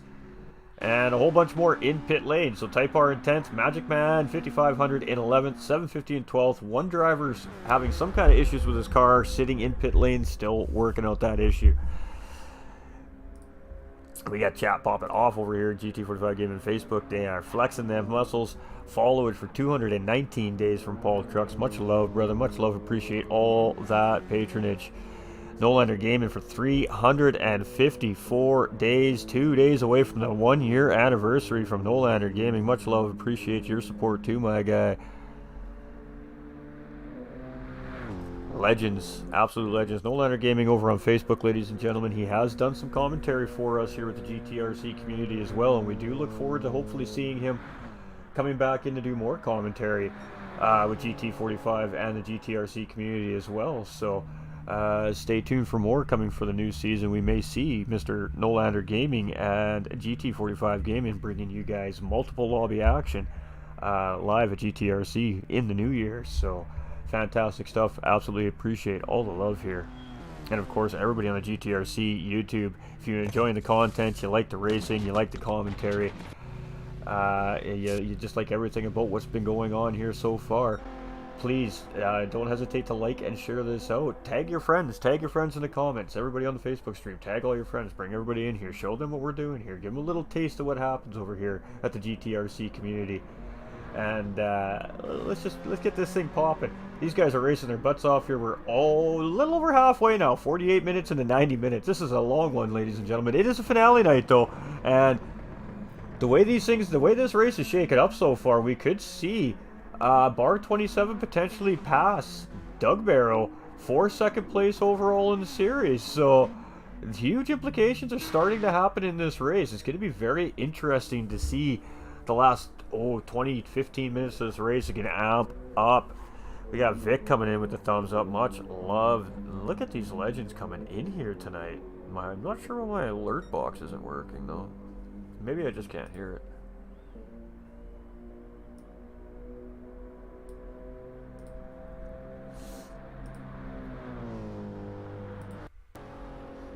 Vic coming in with 342-day followage. Big flexing from all the love in the chat here. The OGs are in the house. I appreciate it, my friend. Very much looking forward to it. We look forward to seeing you come back, my friend. That is for sure. Mr. Vic, an OG as well, almost at the year mark himself. Absolute legend that guy is, let me tell you. Alright, we don't want to watch pit stops. We don't want cars going invisible. That's not what we're about here today. So Pigham's now in the race lead. The only driver really on the viable two-stop is TPC's Pigham's and Hair Razor. Hair Razor, however, had to come in a little bit early before the 30-minute mark on his first on the first stop there. So it's going to be interesting to see if Hair Razor is going to have enough fuel in that car to make the two-stop work. The majority of these drivers are looking like they're on a 3, even potentially a 4-stop strategy. So quite interesting. Tap in third place. He's been leading a large portion of this race, but Tron Kobe now out in front. Hair Razor in fourth place. Again, another driver on the potential two-stop strategy here, and he's in this fight for podium now. Bar 27 in fifth place. Bar 27 needs to finish quite a few positions ahead of Doug Barrow here to leapfrog Doug in the standings, but he is in position to potentially do it here so far in the race today. Petrol in sixth place. We've seen Petrol battling for podium all race long here, so definitely don't count this gentleman out here either today, ladies and gentlemen, as that Mercedes has proven to be very, very hard to beat at Daytona. Supra in seventh place, and making that old school silhouette GTR really look really good here against all these new GT3 cars on track. Unseen thrown in that other Mercedes.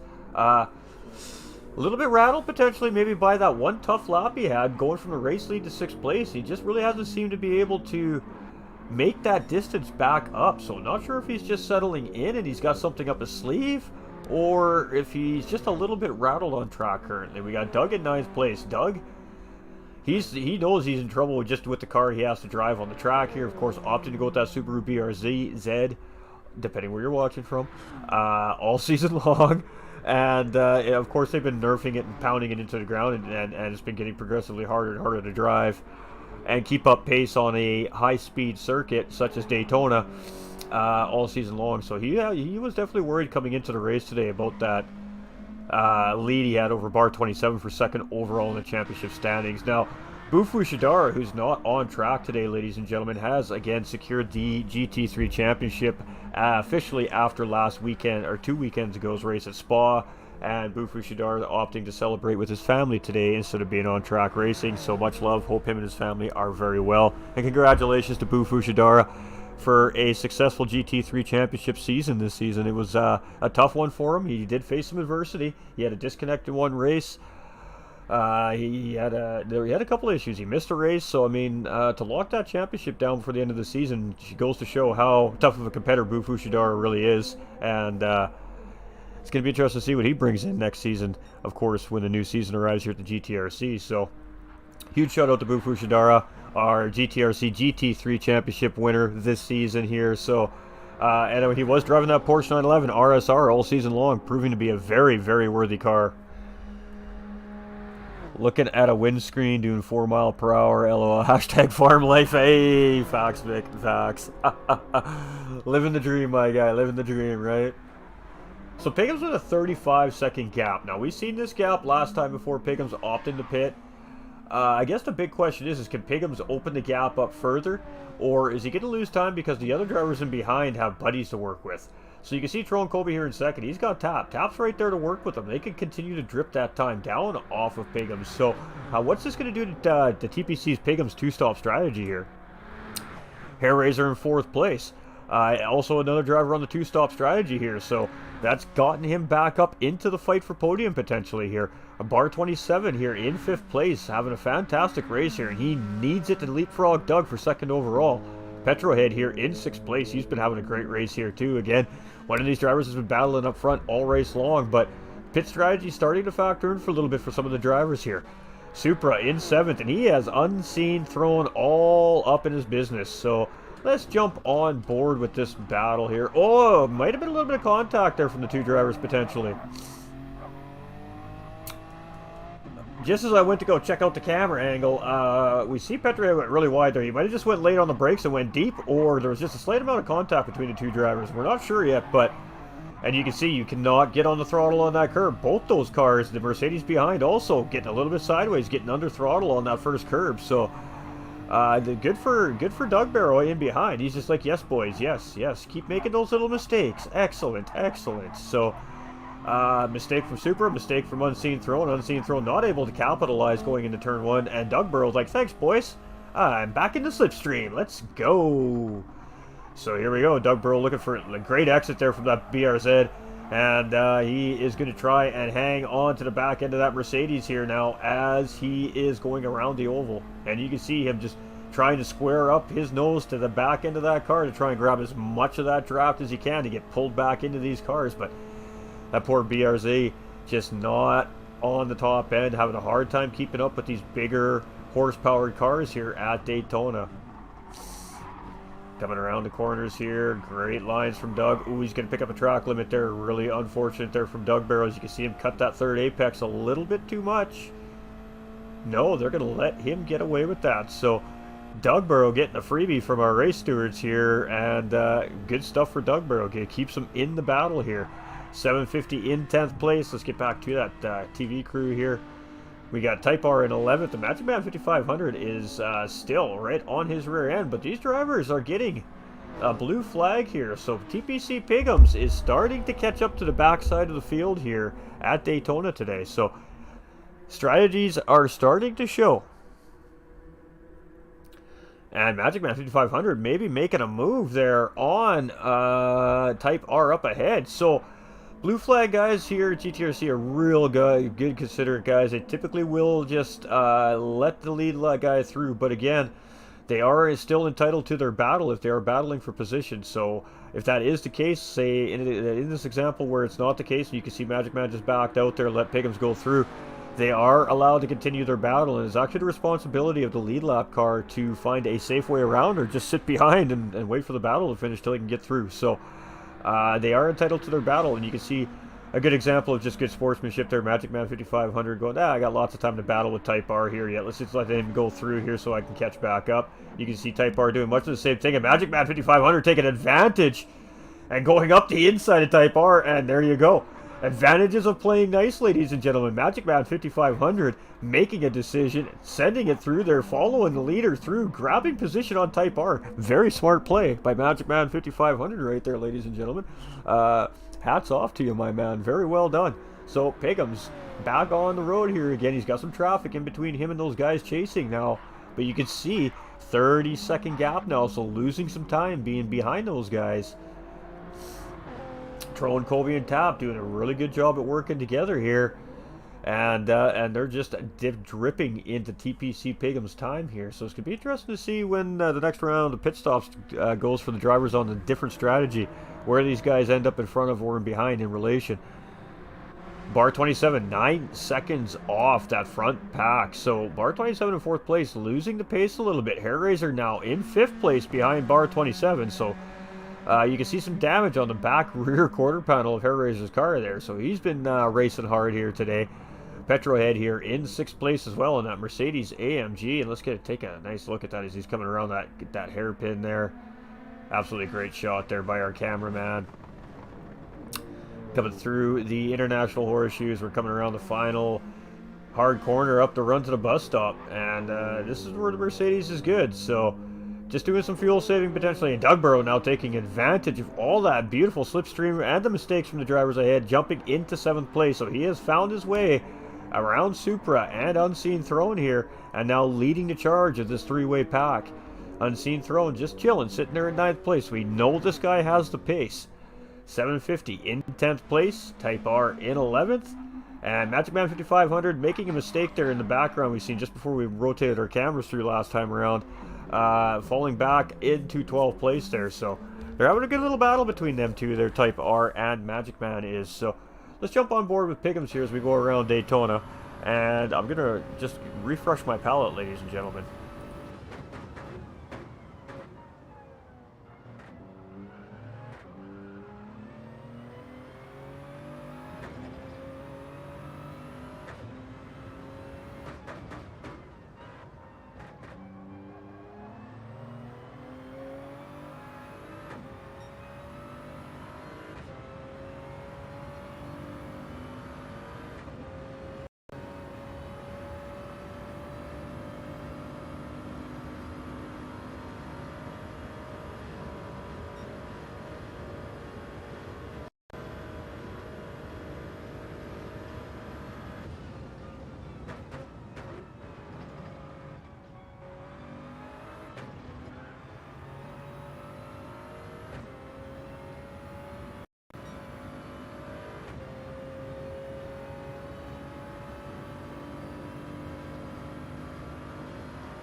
Absolutely beautiful stuff here by our race leader currently, TPC's Pigham's.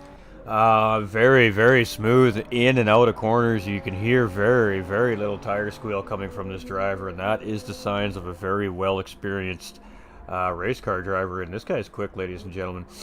We've had the privilege to be able to commentate a few different leagues that we see this gentleman race in, and no matter where it is where this guy is racing, he seems to be always on point. So he is most certainly one of the guys to look out for the win here today. But you can see that lead is diminishing. It's 27 seconds, and there we go.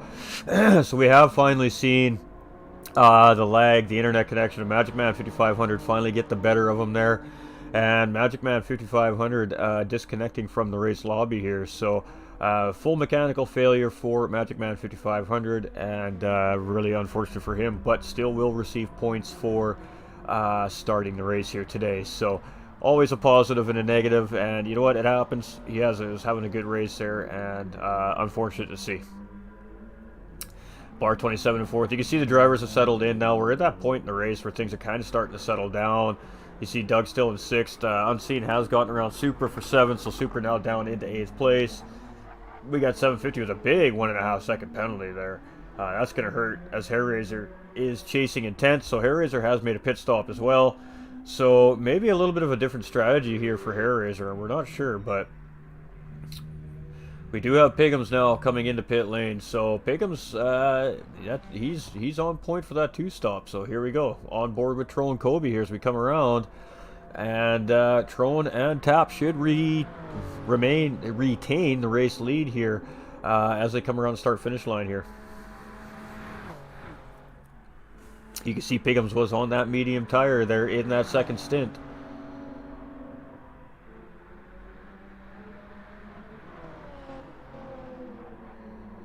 And just great lines by both these drivers. Tap putting on a clinic how you drive behind another race car here on the racetrack. He's not missing anything. He's not missing a brake point, a turn mark, nothing. Tap is absolutely sending that Genesis X around this racetrack today and showing what this car really can do for Genesis here in Gran Turismo. So Trone Kobe does have fastest lap on track with a 1:45.4, and currently purple in that sector. So Trone Kobe in the lead.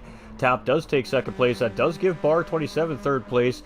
Petrohead does jump into fourth, and you can see Piggums comes out 3.2 seconds behind these drivers. So much like the last set of pit stops, Piggums comes back out into fifth place. Doug is up into sixth, and he's only 7 seconds behind Piggums. If he could find a way to catch Piggums, that would be fantastic for Doug's race. We got 750 coming in, 2% fuel there left in that car. Definitely having to come in. Got 17% left fuel in Pappy's car there. He was looking like he was having a good race there, but not sure what's happened to that Aston Martin.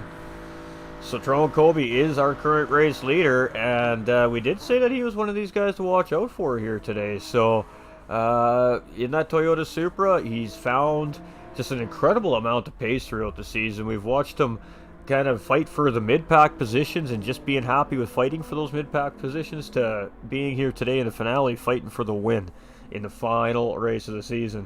So Trone Kobe has been improving tenfold. He's been putting in a lot of work, and it is showing on the racetrack here, folks. So huge shout out to Trone Kobe. Fantastic to watch the drivers grow and watch them become so quick and watch them competing at a top level. So massive shout out to Trone Kobe here.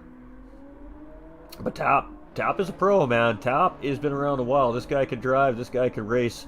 And when this guy is prepared to race, he is very difficult to beat.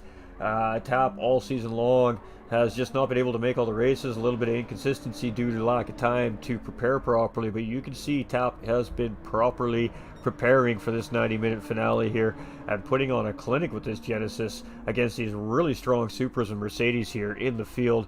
Bar 27, another driver, been around a very long time. The guy is quick. He's a very young man as well. He's only in high school, or just outside of high school at this point now. So still a very young driver, and has very much potential in pace and what he can do in the future as well. So we've seen him improve much this season as well, and just always competing up there with the top runners. Petrohead here, we haven't seen too much of him this season. Very calm, consistent, quick driver. I have gotten the privilege to drive against this driver just in some open lobbies and some fun races, and he's quick. He is very hard to beat. He's a very good, consistent race car driver, and he's shown it here today as well. TPC Piggums, well, we've seen what Piggums can do. We know this guy's quick. We know this guy can think like a race car driver, and he's definitely having a fantastic race here today.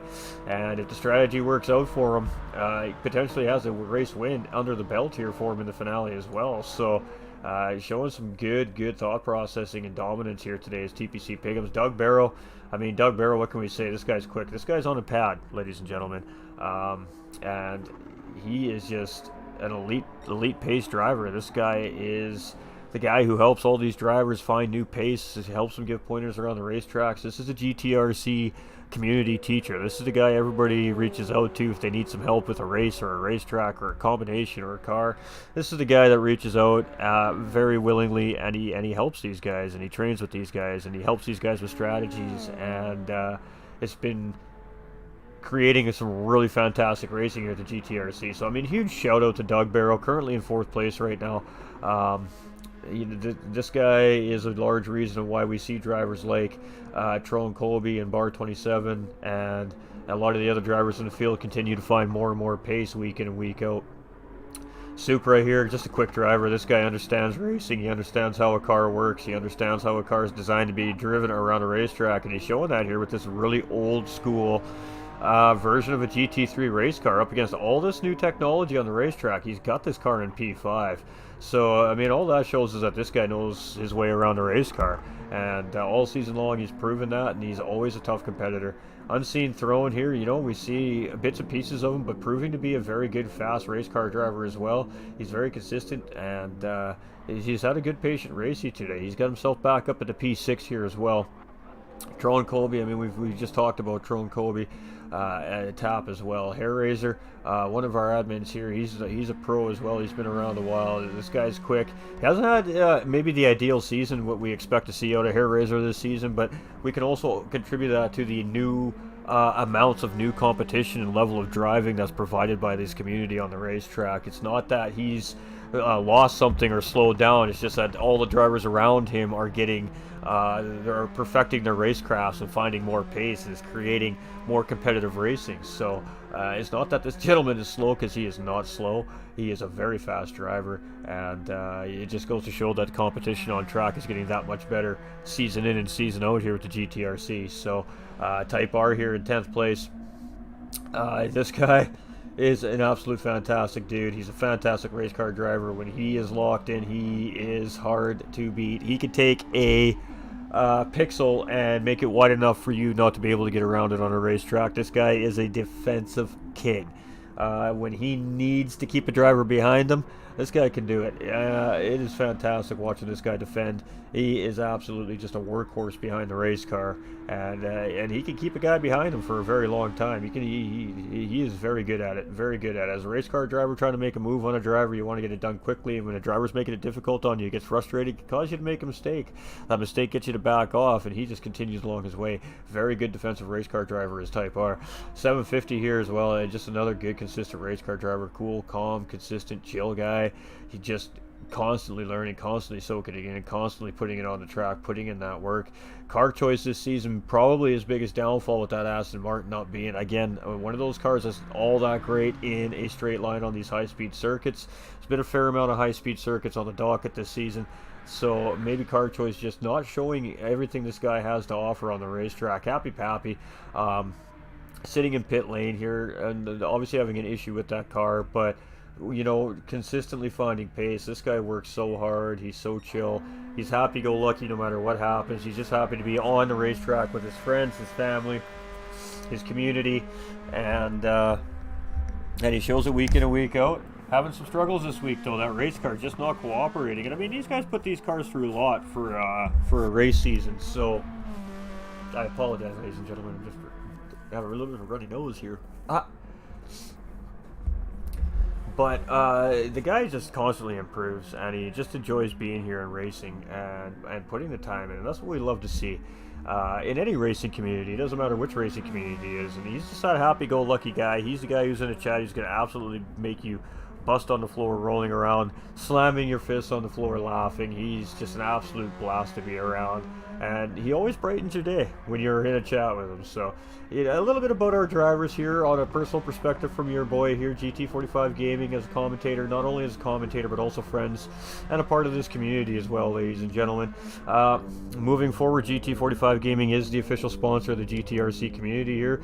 GT45 Gaming is going to be providing a full custom graphics package for these guys, so next season is going to have a brand new look. It is going to be exciting. I can't wait to get all that put together, and we are going to be awarding prizes for these drivers as well in their next seasons for all the hard work and their efforts, and of course just a little bit of incentive to make that competition just that much more tighter, right? So that's what we love to see. We love to see good, close, tight racing from these drivers. And again, you know, GT45 Gaming has been working with this community for 3 seasons now, plus their mini championships while they've got their seasons going on. We've been working with these guys for almost a year now, and I love what they do here, and they fit what we do here at GT45 Gaming as a community. So welcome in GTRC to the GT45 Gaming family, and this is going to be an absolute beautiful partnership with these guys. So I'm looking forward to it. It's an honor to be able to provide these things not only as a content creator but as a brand as well. So These guys give us the action. We bring it to you live on screen, and the drivers will get some pretty cool stuff at the end of next season. So stay tuned to the socials and all the polls, all the links, all that stuff for more information for anything coming up in the future. Nothing is set in stone yet. They are absolutely working on it though, and it's going to be juicy. It's going to be juicy. But you guys got to stay tuned to the socials to really find out what's happening, and of course the Discord servers as well.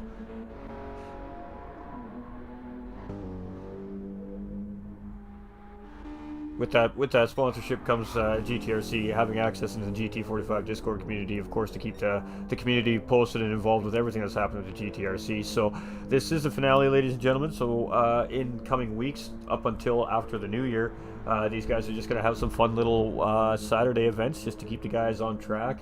There might be a chance for the commentator to take a little bit of a well-needed break and get ready for the next season coming up. So we'll see what happens. Stay tuned for more. But until then, we still got 25 minutes of racing to get on. So Petrohead in the lead. He hasn't pitched yet. Pigums is 9 seconds behind. So it's going to be interesting to see what Petrohead's got going on here. Maybe he's saving enough fuel. Maybe he's making a surprise two-stop here that we're just not aware of. Tron Colby in third place chasing Pigums here, but 21 seconds down the road. So the two-stop showing its prowess here, and there we go. Petrohead coming into pit lane, so no magic tricks up Petrohead's sleeve here. So that will give Pigums the race lead as he comes around the start-finish line here to start lap 41 today, ladies and gentlemen. So far, 41 laps around Daytona Road Course, 73 minutes in. So Pigums will retain that race lead, 3% fuel in that Mercedes. He's going to have to take some fuel there, so he's going to be there for a bit yet. So Pigums now in the race lead. What that race lead is going to be is yet to be determined. We see Tron Colby just coming around here now. Tron Colby may come out just ahead of or just behind Petrol here. We'll have to wait and see as we just see Pigums starting to go around the first horseshoe there. So he does come out ahead of Petrol. So Tron Colby in second place. Where's Barr going to come out here? Petrol, I believe, will be coming out of pit lane shortly. Yes, he just comes in behind bar 27 and Tap there. So Petrol coming back out in fifth place after that pit stop. So whether or not we've seen full rounds of pit stops, if that's it for this race, it's really hard to say, ladies and gentlemen. There's drivers on 3 stops, there's drivers on 2 stops, and there's drivers potentially on 4 stop strategy here. So Pigums in the lead, 20 seconds. Tron Colby, second place, 8-second gap on the third place driver, bar 27. Bar 27 in third. He's got a pack of cars behind him. Tap right there in fourth place, just behind. Petrolhead in fifth in the Mercedes. And then Hair Razor just a little bit off these guys, 15 seconds in sixth place. And Doug in seventh. Whether or not that points gap is enough for bar 27 to catch Doug Burrow at this point, it is hard to say, but it is going to be super, super close.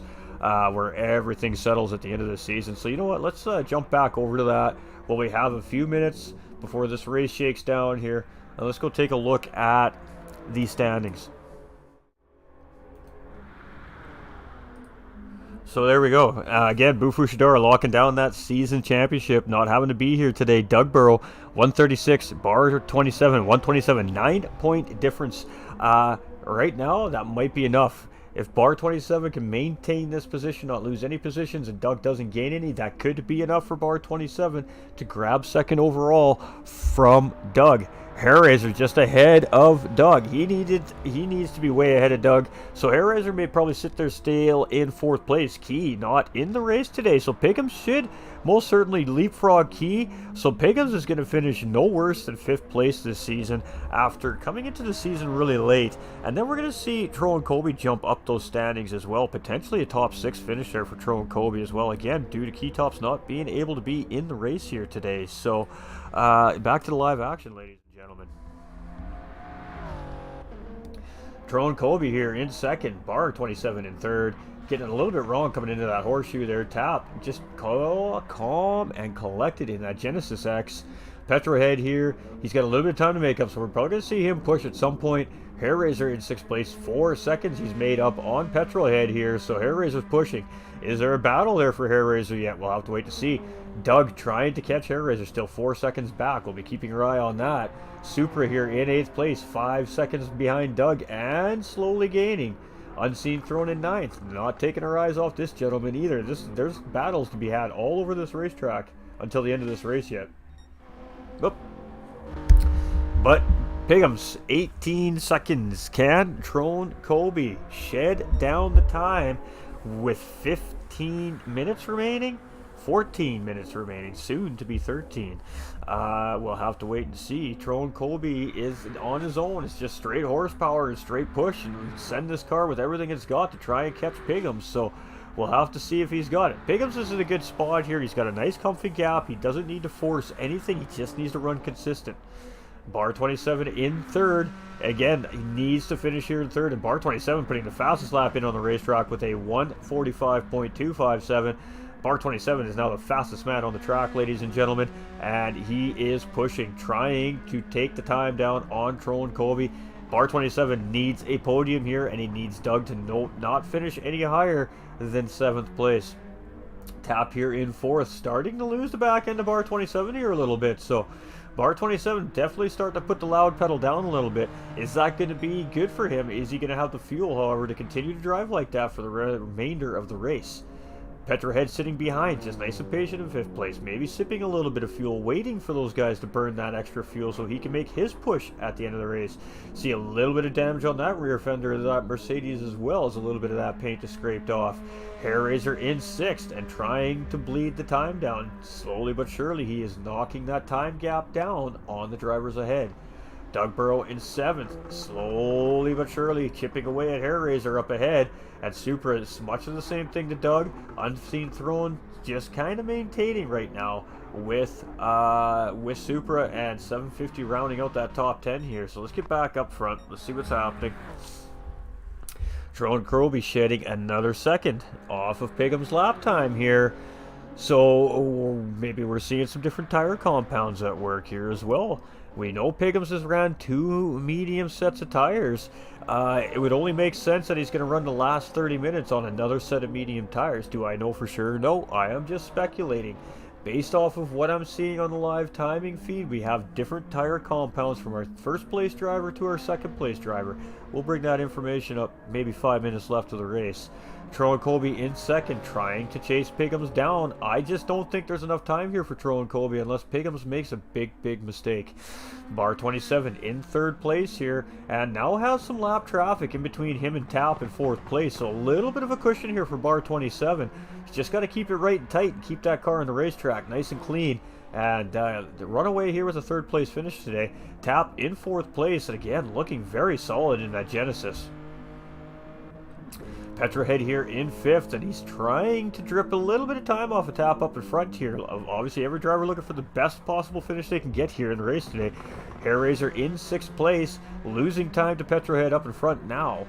Doug gaining time on Hair Raiser, so Doug looking to grab a position here, and Doug needs this position. I think Doug is on the bubble of losing P2 overall here currently right now where he sits on the racetrack, so Doug needs to catch Hair Raiser and I think get this position here. Supra in 8th place. Unseen Throne still right there. He hasn't really lost, he hasn't really gained. And 750 again, quite a ways away. So that top 10 driver is just finishing out this race. He's in no man's land here. He needs a big mistake from a driver in front at this point to gain another position. Mr. Jake Batty, let's go Piggums. Hey. Piggums, though, losing time to Trone Colby in behind. But nice solid 15-second gap here for Piggums. And really, ideally, there's only going to be about 5 laps remaining, so maybe 6. So Trone's going to start shedding about 2.5 seconds a lap off here if he wants any chance of catching TPC Piggums currently on the racetrack. Piggums has just been super consistent, and it shows here. Coming out with a 2-stop strategy and proving to be the top strategy here so far on the racetrack. And again, Toyota Supra on Daytona never hurts either. Trone Colby here in 2nd place. Car matching the racetrack. That's what you hope for as a race car driver in these one pick series. You only get one car for the season, and it's going to be good at some tracks and not so good at others. Today, is a track for the Toyota Supra. Tyrone Colby in second place in the other Toyota Supra. So Toyota Supra proving its dominance here. And then we have bar 27, also in a Toyota Supra, just a 1997 version of that Toyota Supra. So 3 Supras leading the charge on the podium here at Daytona today. Tap in that Genesis, so the first car that's not a Toyota Supra in 4th place, and then being chased by Petrohead in that Mercedes AMG, which is also a strong car here, and he is starting to close that gap up on Tap here now. Doug has gotten around Hair Raiser, so Doug has done what he needed to do there. He has gotten that position. That could be enough for Doug to keep that second place overall from bar 27. So really well needed move there by Doug Barrow, and he has gotten ahead of Hair Raiser. So now he needs to hold it. He has still got 8 minutes yet. He's got to keep that driver back in behind with a car that just does not have the top end. Supra in 8th place, 5 seconds behind those guys. Let's get back up front and see what's happening. 14 seconds for TPC's Piggums. Tyrone Colby doing everything in his power to catch up to Piggums here. 145.6. The consistency from Tyrone Colby has been pretty good here as well. 145.4, their fastest lap for Tyrone Colby of the race, with a 145.4. Bar 27 coming in with a 44.8 on track there. So he is absolutely cooking. He has that 7-second gap to Tyrone Colby down to 5 seconds. Can Bar 27 grab a P2 here yet today? Tap in 4th. He is starting to get under pressure here from that Mercedes driver. Petrohead in 5th place. So we do have some potential battles developing here very near our end of our race. And Hair Raiser has lost Doug just a tiny little bit, so that's not over yet either. Piggums in the lead. We're going to sit here with Tyrone Colby just for a minute. Let's see here. What do we got?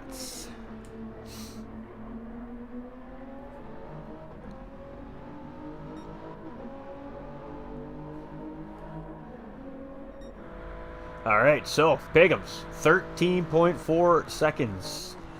Looking pretty good for a good solid race finish here. That time is being torn down by Tyrone Colby in 2nd place. Tyrone Colby in 2nd place in that other Toyota Supra.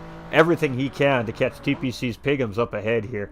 Bar 27 also just sending it around this racetrack here in the final closing minutes of this race. And fastest man on the racetrack right now is Bar 27 in that old school Supra. So he is shaking and baking. He is cooking, chat. He is cooking. Tap in 4th place, and he is under pressure. Oh, but Petro picking up a half-second track limit penalty. That is devastating for Petrohead in 5th place there, as he's just finally on the charge on Tap. He's going to lose about a second here. He's going to have to make it up. He does have the time, however. Doug Barrow, he has, unless one of these drivers makes a very big mistake, runs out of fuel, has an incident, he is in 6th. He is doing everything he can at this point to keep this driver, Hair Raiser, in that 97 Supra behind him to try and lock down 2nd overall in the series. It is going to be close, folks. It is going to be close. Supra here in 8th place, 4.7 seconds. He is starting to close in on those drivers up front. Unseen Throne, still only 3 seconds behind here as well. So top 9 drivers still all have potential to grab positions here yet. But our leader, Piggums, 12.7 seconds ahead of 2nd place driver Tyrone Colby, and getting very close. We're 5.5 minutes away from the end of our race here today, ladies and gentlemen. It has been a very long haul for these drivers. You know that they're getting tired. They are getting very hot in these race cars, and I'm sure that they cannot wait for this all to be over. And then they get to sit back, chill with their crews, go home, spend some absolutely beautiful time with their families in the off season, and get ready for another fantastic season of absolute fast, action-packed racing from the GTRC in the new year, folks. Tyrone Colby here doing everything he can. He does need to continue to worry about Bar 27 in behind, as Bar 27 clearly the fastest man on the racetrack right now as well. 4.4 seconds ahead of that man, but he's got his work cut out for him here. So Bar 27, he's trying. He's giving it everything he's got to try to see if he can grab a P2 here, but right now looking quite comfortable in P3. Doesn't want to overpush it. He doesn't want to make that big mistake. He just wants to bring this thing home. If he gets a shot at P2, perfect. If not, P3 is going to be a good finish for Bar 27. Tap here in 4th place. And you can see Petrohead is starting to close in. He's within that slipstream. You can see the time starting to fall down here. 6 tenths down to 5 tenths. So Petrolhead back in the fight with this Genesis X. Are we going to see a battle at the end of the race between these two drivers? Quite possibly. Doug trying to get away, and he has now gotten a 4-second lead on Hair Raiser, and he's got a little bit of slipstream up ahead of him here to help pull that gap even further. So Doug Barrow's looking pretty good here as well in 6th place. Hair Raiser in 7th. You can see Supra just in the distance, so 3.5 seconds back, chasing in that 1987 Silhouette Skyline GTR. Unseen Throne 3.3 seconds behind Supra there in 8th place, so he's starting to close the gap. At this point, these drivers know what they've got left for tire. They know what they got left for fuel. They know what they can do with their cars now. And it's all or nothing at this point. So let's see how this is going to finish out, folks. We have 3 minutes remaining. Coming into the bus stop, this is going to be the penultimate lap here for TPC's Piggums, I think. And I could be wrong. Coming in could be the penultimate one, actually. He's just on a good pace, but 11 seconds is that lead. He started with 20. Trone Colby has been able to take 9 seconds out of our race leader here in this final stint. Is it enough? I don't think so. Piggums looking very large and in charge here. He also has some lap traffic in between him and Trone Colby. Everything is looking in the favor of TPC's Piggums here today at Daytona Road Course. So penultimate lap for TPC Piggums as we're going down to Trone Colby here now in 2nd. Penultimate lap for Trone Colby. 5.4 seconds on that 3rd place driver, bar 27, opening that gap up just a little bit. Bar 27 now on his penultimate lap as well in 3rd place, chasing. He's opened that gap up to 6 seconds from those drivers in behind. Petrolhead now in 4th place, so he has gotten around Tap. Petrolhead, 2 laps remaining. Can he hold it? Tap pushing in 5th place. Made the move early. Let's see if he can hold it now. Absolutely great stuff. Sorry we missed that, ladies and gentlemen. We're just trying to break this race down for everybody. Doug is going to come around, and this should be the penultimate lap for Doug as well. And Hair Raiser should be on his white flag lap as well. And the rest of these drivers, Supra may just get another one. The rest of these drivers are on their final laps here. Unseen Throne, 750, Type R, all on their final laps here today. But the man with the plan is TPC Piggums. His strategy has proven to be the strategy of the day. 3 medium compound tire stints, 2 pit stops, manage that fuel, don't get caught up in too much battling, and bring it home. And that's what it looks like he is going to do here, folks. So, really good strategy here by TPC's Piggums today. And it's going to buy him a race win here. Trone Colby must have made a mistake. We see that 11 turn back to 13. And you see only 4.7 seconds to 3rd place driver, bar 27. So, Trone Colby making a little bit of a mistake there. You see those tires starting to wear down. Bar 27 chasing, doing everything he can. But again, you can't over push at this point. You know you have it. You just got to hold it now. Petrol in 4th, and he is pulling on Tap. So Tap potentially maybe having to save some fuel here. Maybe potentially for Doug, grab another position if Tap can't manage that fuel. Hair Raiser starting to close up. 8 seconds. He's not going to catch Doug here, so it's looking like a 7th-4 Hair Raiser, but now he's got an issue. He has got Supra all over him, and Unseen Throne still just right behind chasing. So here we go. On with Piggums. He is coming through the infield sector here right now, and that's it. Final laps, ladies and gentlemen. I miscalculated my timing, and this is going to be it. When Piggums comes across this finish line, this is going to be the end of the race for him, and a beautiful race win. So 13.9 second gap. A few corners to go here for TPC Piggums.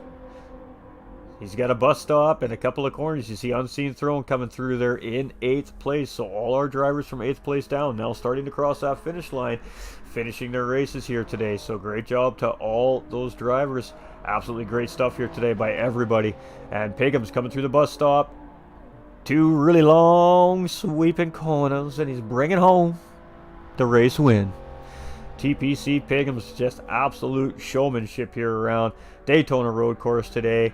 And he is going to be our GTRC Round 12 finale winner. Congratulations to TPC Piggums. Phenomenal race here from this man, and well-deserved. Trone Colby coming in P2. What a race from this man, ladies and gentlemen. Troan Colby, tip your hat, my man. P2 for you. Absolutely great stuff here from Troan Colby. We love to see it. Fantastic stuff. Bar 27 coming around. Great race for him. P3 finish. He's going to be happy with that. Is it enough to pass Doug in the standings? We'll have to wait to see. Petrohead coming around. Strong race for him. P4 finish. Tap is out of fuel. Tap has run out of fuel. Is he going to cross the line before Doug catches him? Here we go. If we knew it was going to happen, somebody was going to run out. Oh, this is going to be close. Oh, here he comes. Here comes Doug. Can he get it? Doug is going to grab a position. Doug is going to take 5th place with Tap running out of fuel. Type R is coming around in 11th. Oh, wow. What a finish. Tap is going to finish in 6th. Supra just behind here in 7th place. Doug Burrow with a gift from the racing gods here today in that BRZ. Poor Tap. Oh, Tap running out of fuel. Doug grabbing 5th place. That could be it. That could be the nail in Bar 27's coffin. Ladies and gentlemen, Doug Burrow may have just secured 2nd overall in the GT3 championship due to Tap running out of fuel. Wow, what a race finish. Absolutely great stuff. All the drivers. Unseen Throne here in 8th place. Hair Razor in 9th. Great job to all our drivers. 750 in 10th. Type R in 11th. And Pappy having to retire that car early due to severe mechanical failure. And of course we did lose Magic Man 5500 in the Mazda due to disconnection here today. So fantastic stuff. Wow, ladies and gentlemen. I mean, what do we say right there? Absolute incredible racing by the GTRC community. And wow, what a great finish here at Daytona Road Course. Always fireworks for these guys at the end. They never cease to leave the surprises right till the end of the race. But Pigham's the man in charge here today, the man everybody was chasing, and the man who had the best strategy on the racetrack, and he's going to bring it home for Team Apex. So congratulations to TPC's Pigham's. Great job there. And I'm sure the boys over at Apex are going to be absolutely tickled pink about the race win from their driver here today. So pole position and the race win, and just a great job by TPC's Pickup. So let's flip over. We're gonna smash this screen here. We're gonna play a little bit of Juicy for you guys for a second. We're gonna go jump into that driver's chat, and we're gonna do some podium interviews for our top 3 guys here today. So wow, what a race. What can we say?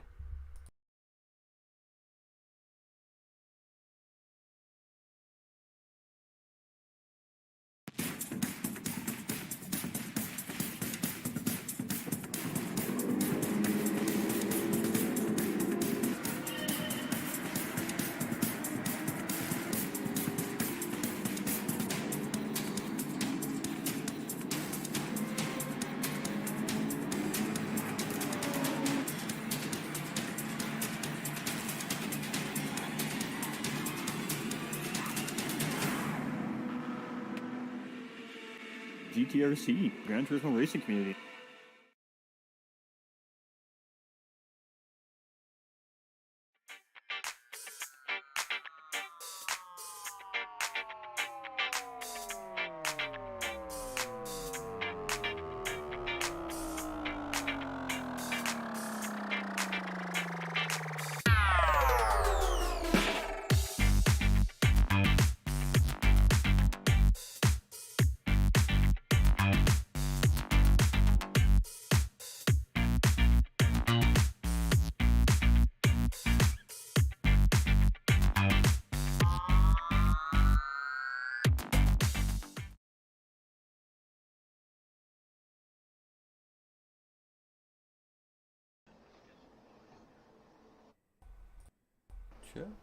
All right, everybody. So we are in with our drivers in the drivers chat here, and I'm sure these guys probably have lots to talk about, to laugh and giggle and go over here in amongst themselves to debrief. So let's just get right to it. Let's talk to our top 3 finishers here today, and we're gonna go start with our 3rd place driver, Bar 27. Now, Bar 27 coming into the championship 3rd overall in points. He had to worry about Hair Razor, who was just a few points behind him, and he's chasing Doug Barrow in the championship standings for that second place overall position. Only 9 points were separating those two drivers, and we just seen a crazy race finish. So what that implies in the standings is going to be that means it's going to be very close.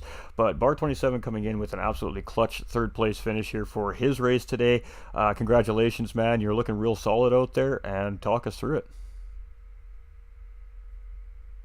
So I don't know where to begin, but I know at the end there I was just trying to go as quick as possible to catch his drone, but I wasn't quite quick enough, and Doug I think finished sixth, I think somewhere around there, and I'm hoping that's enough to pass him.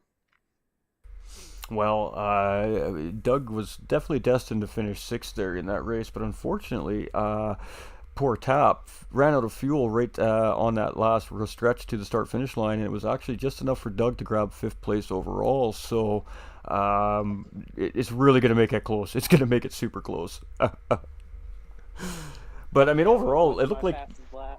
you had a good, you had a pretty good qualifier. Probably not ideally for where you wanted to be in the qualifying, but you had a good race start, and then it seemed like your strategy just kind of kept you in the battle all night long. Talk us through what it was like, especially early on in the race. You guys were battling like crazy up there. How is it battling around Daytona Road Course full send like that? Talk us through it. Like the pressures. Try not to make that mistake. Obviously, you don't want to knock a driver off. You don't want to be knocked off. What's going through your mind in those moments? It's definitely stressful. I was just trying to save fuel, staying behind people. I think I was working with petrol for majority of the first couple stints, and then I think he ran out of fuel coming into the pits, so I just overtook him throughout pit stops. And sadly, I did not have anyone to work with at the end there, and I couldn't catch Trone. Fastest man on the racetrack, however, at the end of the race, you were absolutely throwing down some blazing fast times there as well. So, fastest lap there too, as well, for you to consider in there. Trying to figure out where it is that you place, but second and third place overall in the standings, ladies and gentlemen, are literally going to be separated maybe by 1 or 2 points here once this is all said, done, and official. So definitely stay tuned to the socials to find out where our GT3 championship all settled here in a couple of days. But nonetheless, finale night coming under the podium finish bar, and great race for you. Look good out there. You're, like I said, fastest man on the racetrack today, and getting you a good P3 finish. So shout outs. Uh, a, Definitely a big shout out to Trone with that second place finish. He's been looking really solid the past couple races, and he's definitely a person to look out for next championship. Big shout out to Ghost for all the commentating. Shout out to every driver that competed in this championship, and then shout out to every fan that is watching. Cheers, brother. And again, congratulations. Great finale finish for you, and at least a top three on the season as well. So happy with that? Yeah, definitely. Absolutely. Hopefully, I can carry that into the next championships. Absolutely, motivation and of course a little bit of confidence never hurts as well. So congratulations, and we'll talk a little bit more about what's coming soon after we're done the interviews here. So we're gonna move to our second place driver here, Troan Colby. Now at the beginning of the broadcast, ladies and gentlemen, did I not say watch out for this man today? I could tell in qualifying he was a man on a mission, and I'm not sure what happened in turn three at the very first lap there. I'm not sure if he just got a little hard on the throttle and spun out, if there's a little bit of contact, but involved in an early incident, fell to the back of the pack, and finds himself sitting in second place at the end of the race. My man, congratulations. Absolutely phenomenal run for you. How you feeling? Oh wow, I'm feeling pretty good.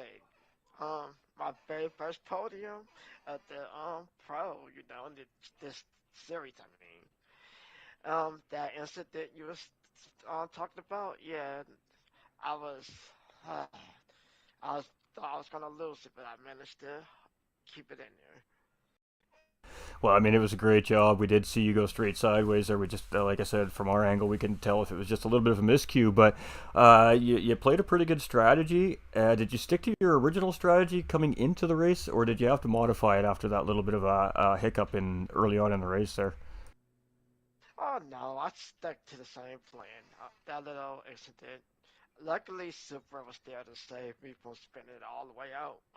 So shout out to him for doing that. But yeah, my strategy stayed the same for that. Well, you had incredible pace today, and we were saying to the viewers, at the beginning of the season, you were sitting there racing with the mid-pack guys. You seemed pretty comfortable there, and then all of a sudden, it's just like the beast in you came out, and you decided, nah, we want to go faster. And here we are at the end of the season. You're challenging for first place, and I mean, Piggums, when he came out of that final pit stop, had a 20-second lead on you, and at the end of the race, you managed to have that down to 13 seconds. So clearly, very, very quick on the racetrack. And is this just a track that you really like to race on, or is it a combination that the car was just really good here? To be honest, this was one of my weaker tracks. So I'm surprised I did well and hung in there, to be honest. Well, hard work pays off. We definitely know that you've been working hard. We've been seeing you racing all over the GT7 circuits here, so we've had the privilege to commentate quite a bit of it as well, and we've been watching your progression. It's been fantastic. So the competition next season definitely needs to look out for Tyrone Colby, ladies and gentlemen, because he just proved tonight that he is definitely there to run with these top runners in the series. So I mean, what else can we say, mate? But congratulations, that's a phenomenal race. I'm sure you're quite happy with the result here today, and give us some shout outs. Talk, who do you want to thank out there today? Shout out to this community making this league possible. Shout out to all the drivers today, and shout out to you for commentary. And we appreciate you. We really do appreciate you. I mean, and again, I can't wait to see what you're bringing into next season. I can't wait to be interviewing you at the top of the podium, because I really do feel like it's definitely coming for Tyrone Colby moving into next season. So keep that hard work up, my man, and I can't wait to see you in a few weeks. Yeah, thank you. All right, so moving to our winner, if he's still in the chat. I know he's probably got another race to get to, but we're going to quickly talk with TPC's Piggums here. The winner of the race today. Now, I knew when he was coming into this race today that he was most certainly going to try and go for that two-stop strategy, as we were talking about it a little bit earlier on in the day.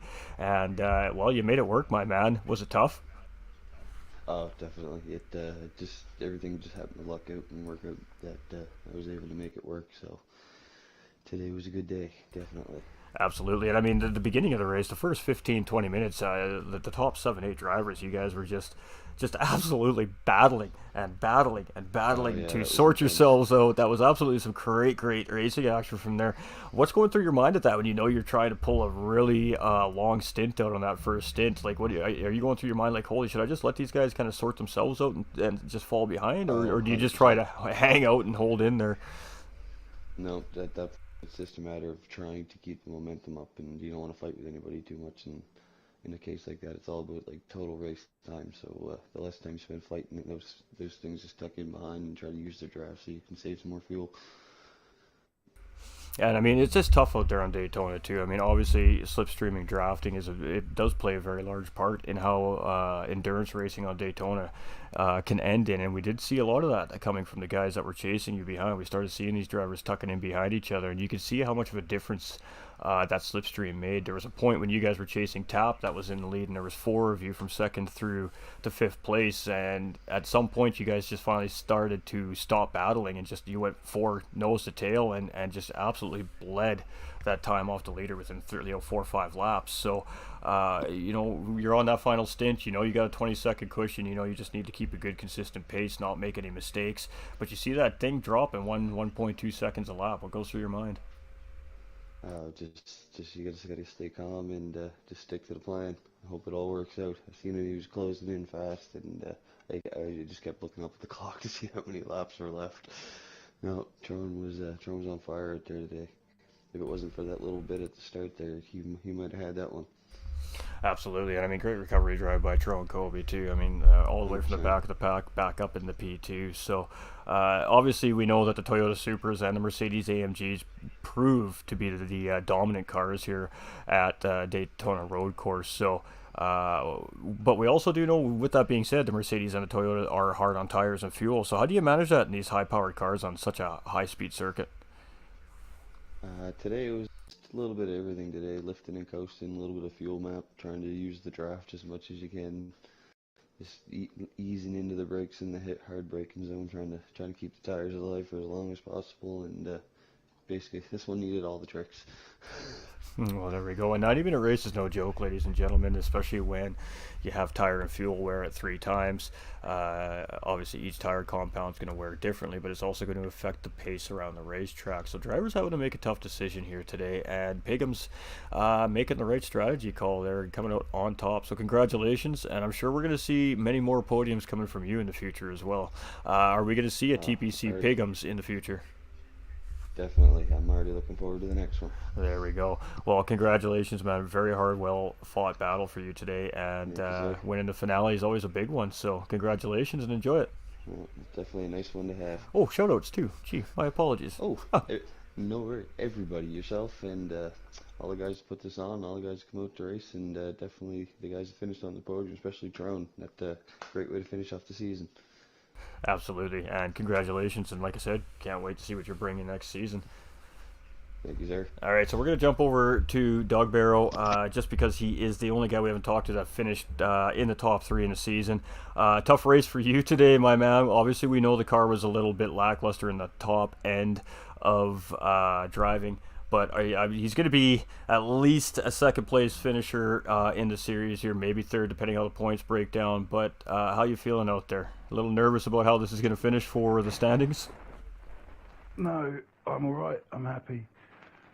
I'm pretty sure it's second. If Bar finished 2 positions ahead of me, that's 4 points, and the 1 point for his fastest lap, that's 5. I had 9. I'm in second. I'm happy, properly happy. Well, I mean, the way that car's been for the majority of the season, it's been, as you said, it's so underpowered. It's useless out of corners. It's okay in maybe 1 or 2 corners over the course of the circuit, and that's it. So it's I'm properly happy with second. And I mean, obviously, so Bufu Shidara proved to be very dominant in this season. So locking his title down, well done to him, yeah. Yes, locking his title down last race weekend. So enjoying some time with his family and celebrating. And cheers to Bufu Shidara and that championship win. But 2 reasons why we're talking to you. Obviously, you're the second place finisher. You did what you had to do. It wasn't an easy race for you. We did see you go off at the International Horseshoe. It was at about lap 3 or 4 of the race. Now, was that due to contact or was that just due to misbraking? I was stupid and got into a race with a car that was faster than me. So, I think it was a little bit wide and it just didn't want to slow down. I either clipped a tiny bit of grass or got on the marbles, and it just didn't slow down. And once it hit the grass, it was in the wall. So, I think to finish 5th, even though it was a lucky 5th, I was all right. And had maybe I not had that accident, which cost me a lot of time, I might have been fighting for a podium. You never know. You never know. You know, you made that BRZ really work out there. BRZ around that track, I'm chuffed. You really put it around there today, and I mean, tough car for this track combination, but again, great finish and securing the podium finish for the season nonetheless. But the second thing is, what's coming for the future season here in the new year from GTRC for the viewers? Well, as I said in last week when you put me on the spot, and you've done it again, we got Group 4s coming up. We're looking at teams. We're looking at mixing pro and ams in teams together. Us, the top group of boys, and we'll probably end up setting a quali just to figure out from new drivers any other top set of boys, because we've got a quali thing set up that works. So to find out if there's any new pros that can't go with ams sort of things, so the top 5 pros can't go with another pro sort of thing. So it's that sort of thing. We haven't picked out the exact start date. It's going to be either 10 or 12 races for the season. So yeah, I mean, I don't know what else to tell you. I think the format's going to be fairly similar to this season for race length and things like that. But yeah, Group 4s, teams, mixed teams, and more than likely a pro and am championship as well as a manufacturers championship sort of or model championships. I'm not sure how that's worked out yet. Well, there we go, ladies and gentlemen. Some fantastic stuff coming next season from the GTRC community. This will be the official sponsored season as well, so there's going to be prizes on the line for these guys. There's a lot to race for next season for these guys. They're going to have a brand new look at the GTRC on the broadcast. They're going to be getting some custom graphics package. Of course, that'll be powered by High-Pre Graphics, as it always is, and it's going to be an absolute bang-up season. 2 divisions, ladies and gentlemen, so get your sign-up pens ready for the new year, folks, because these guys are going to have a couple divisions available for play, and they'll both be live broadcast if we fill those divisions, as we do have No Lander Gaming to come in and broadcast that second lobby for us live as well. So if you guys are interested in the new year to look for some league racing on a Saturday afternoon here in North America, or a Saturday evening over in the United Kingdom and Europe area, it's definitely the GTRC you want. Stay tuned for more on all the socials. Keep an eye on that YouTube channel. Keep an eye on the Facebook channels, the groups. It'll all be posted as it all shakes down from these guys. So congratulations to you guys. In my opinion, hugely successful season. We had full grids, all GT3 championship, and some great racing. And the MX-5 looked absolutely amazing and wonderful, and it got a lot of attention. And I think there's something there for you guys in the future as well with those cars as far as future series goes. So huge shout out to the GTRC and their staff. Good job this season, you guys, and look forward to see what you guys got in the off season for us. Thank you, but cheers for all your work this season. I appreciate it. Absolutely. You guys are good to debrief yourselves.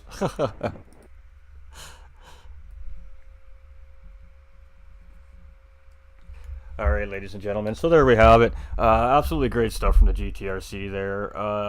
Doug Barrow, of course, one of the representatives from the league there, and you know, these guys do great things over there. It is really a family-oriented community over there, and it's something you want to be a part of, so stay tuned. Keep your eyes on the socials. We'll be making those posts on my pages as well as GTRC on their pages, so you guys won't miss the action. The Discords will have everything you guys will need to know. So yeah, New Year. Make sure you guys are ready to race on a Saturday afternoon. Yes, sir. Let's go. Well done. Hey, cheers, Nolander. Cheers, Nolander. So we're going to leave you off with this little bit of a video we had a member of the community make for us.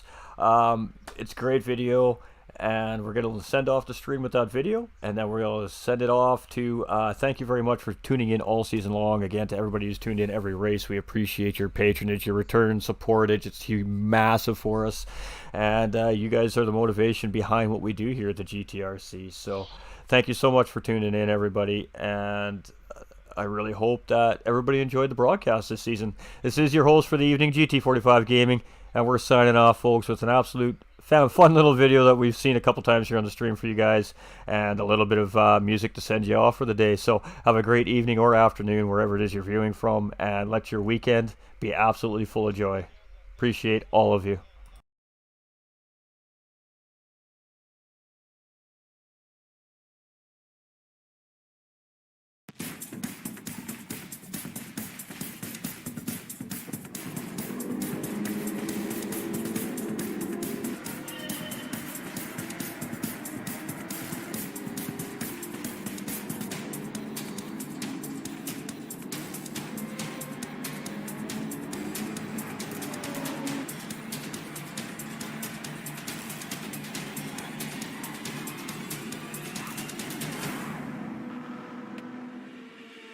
GTRC, Gran Turismo Racing Community.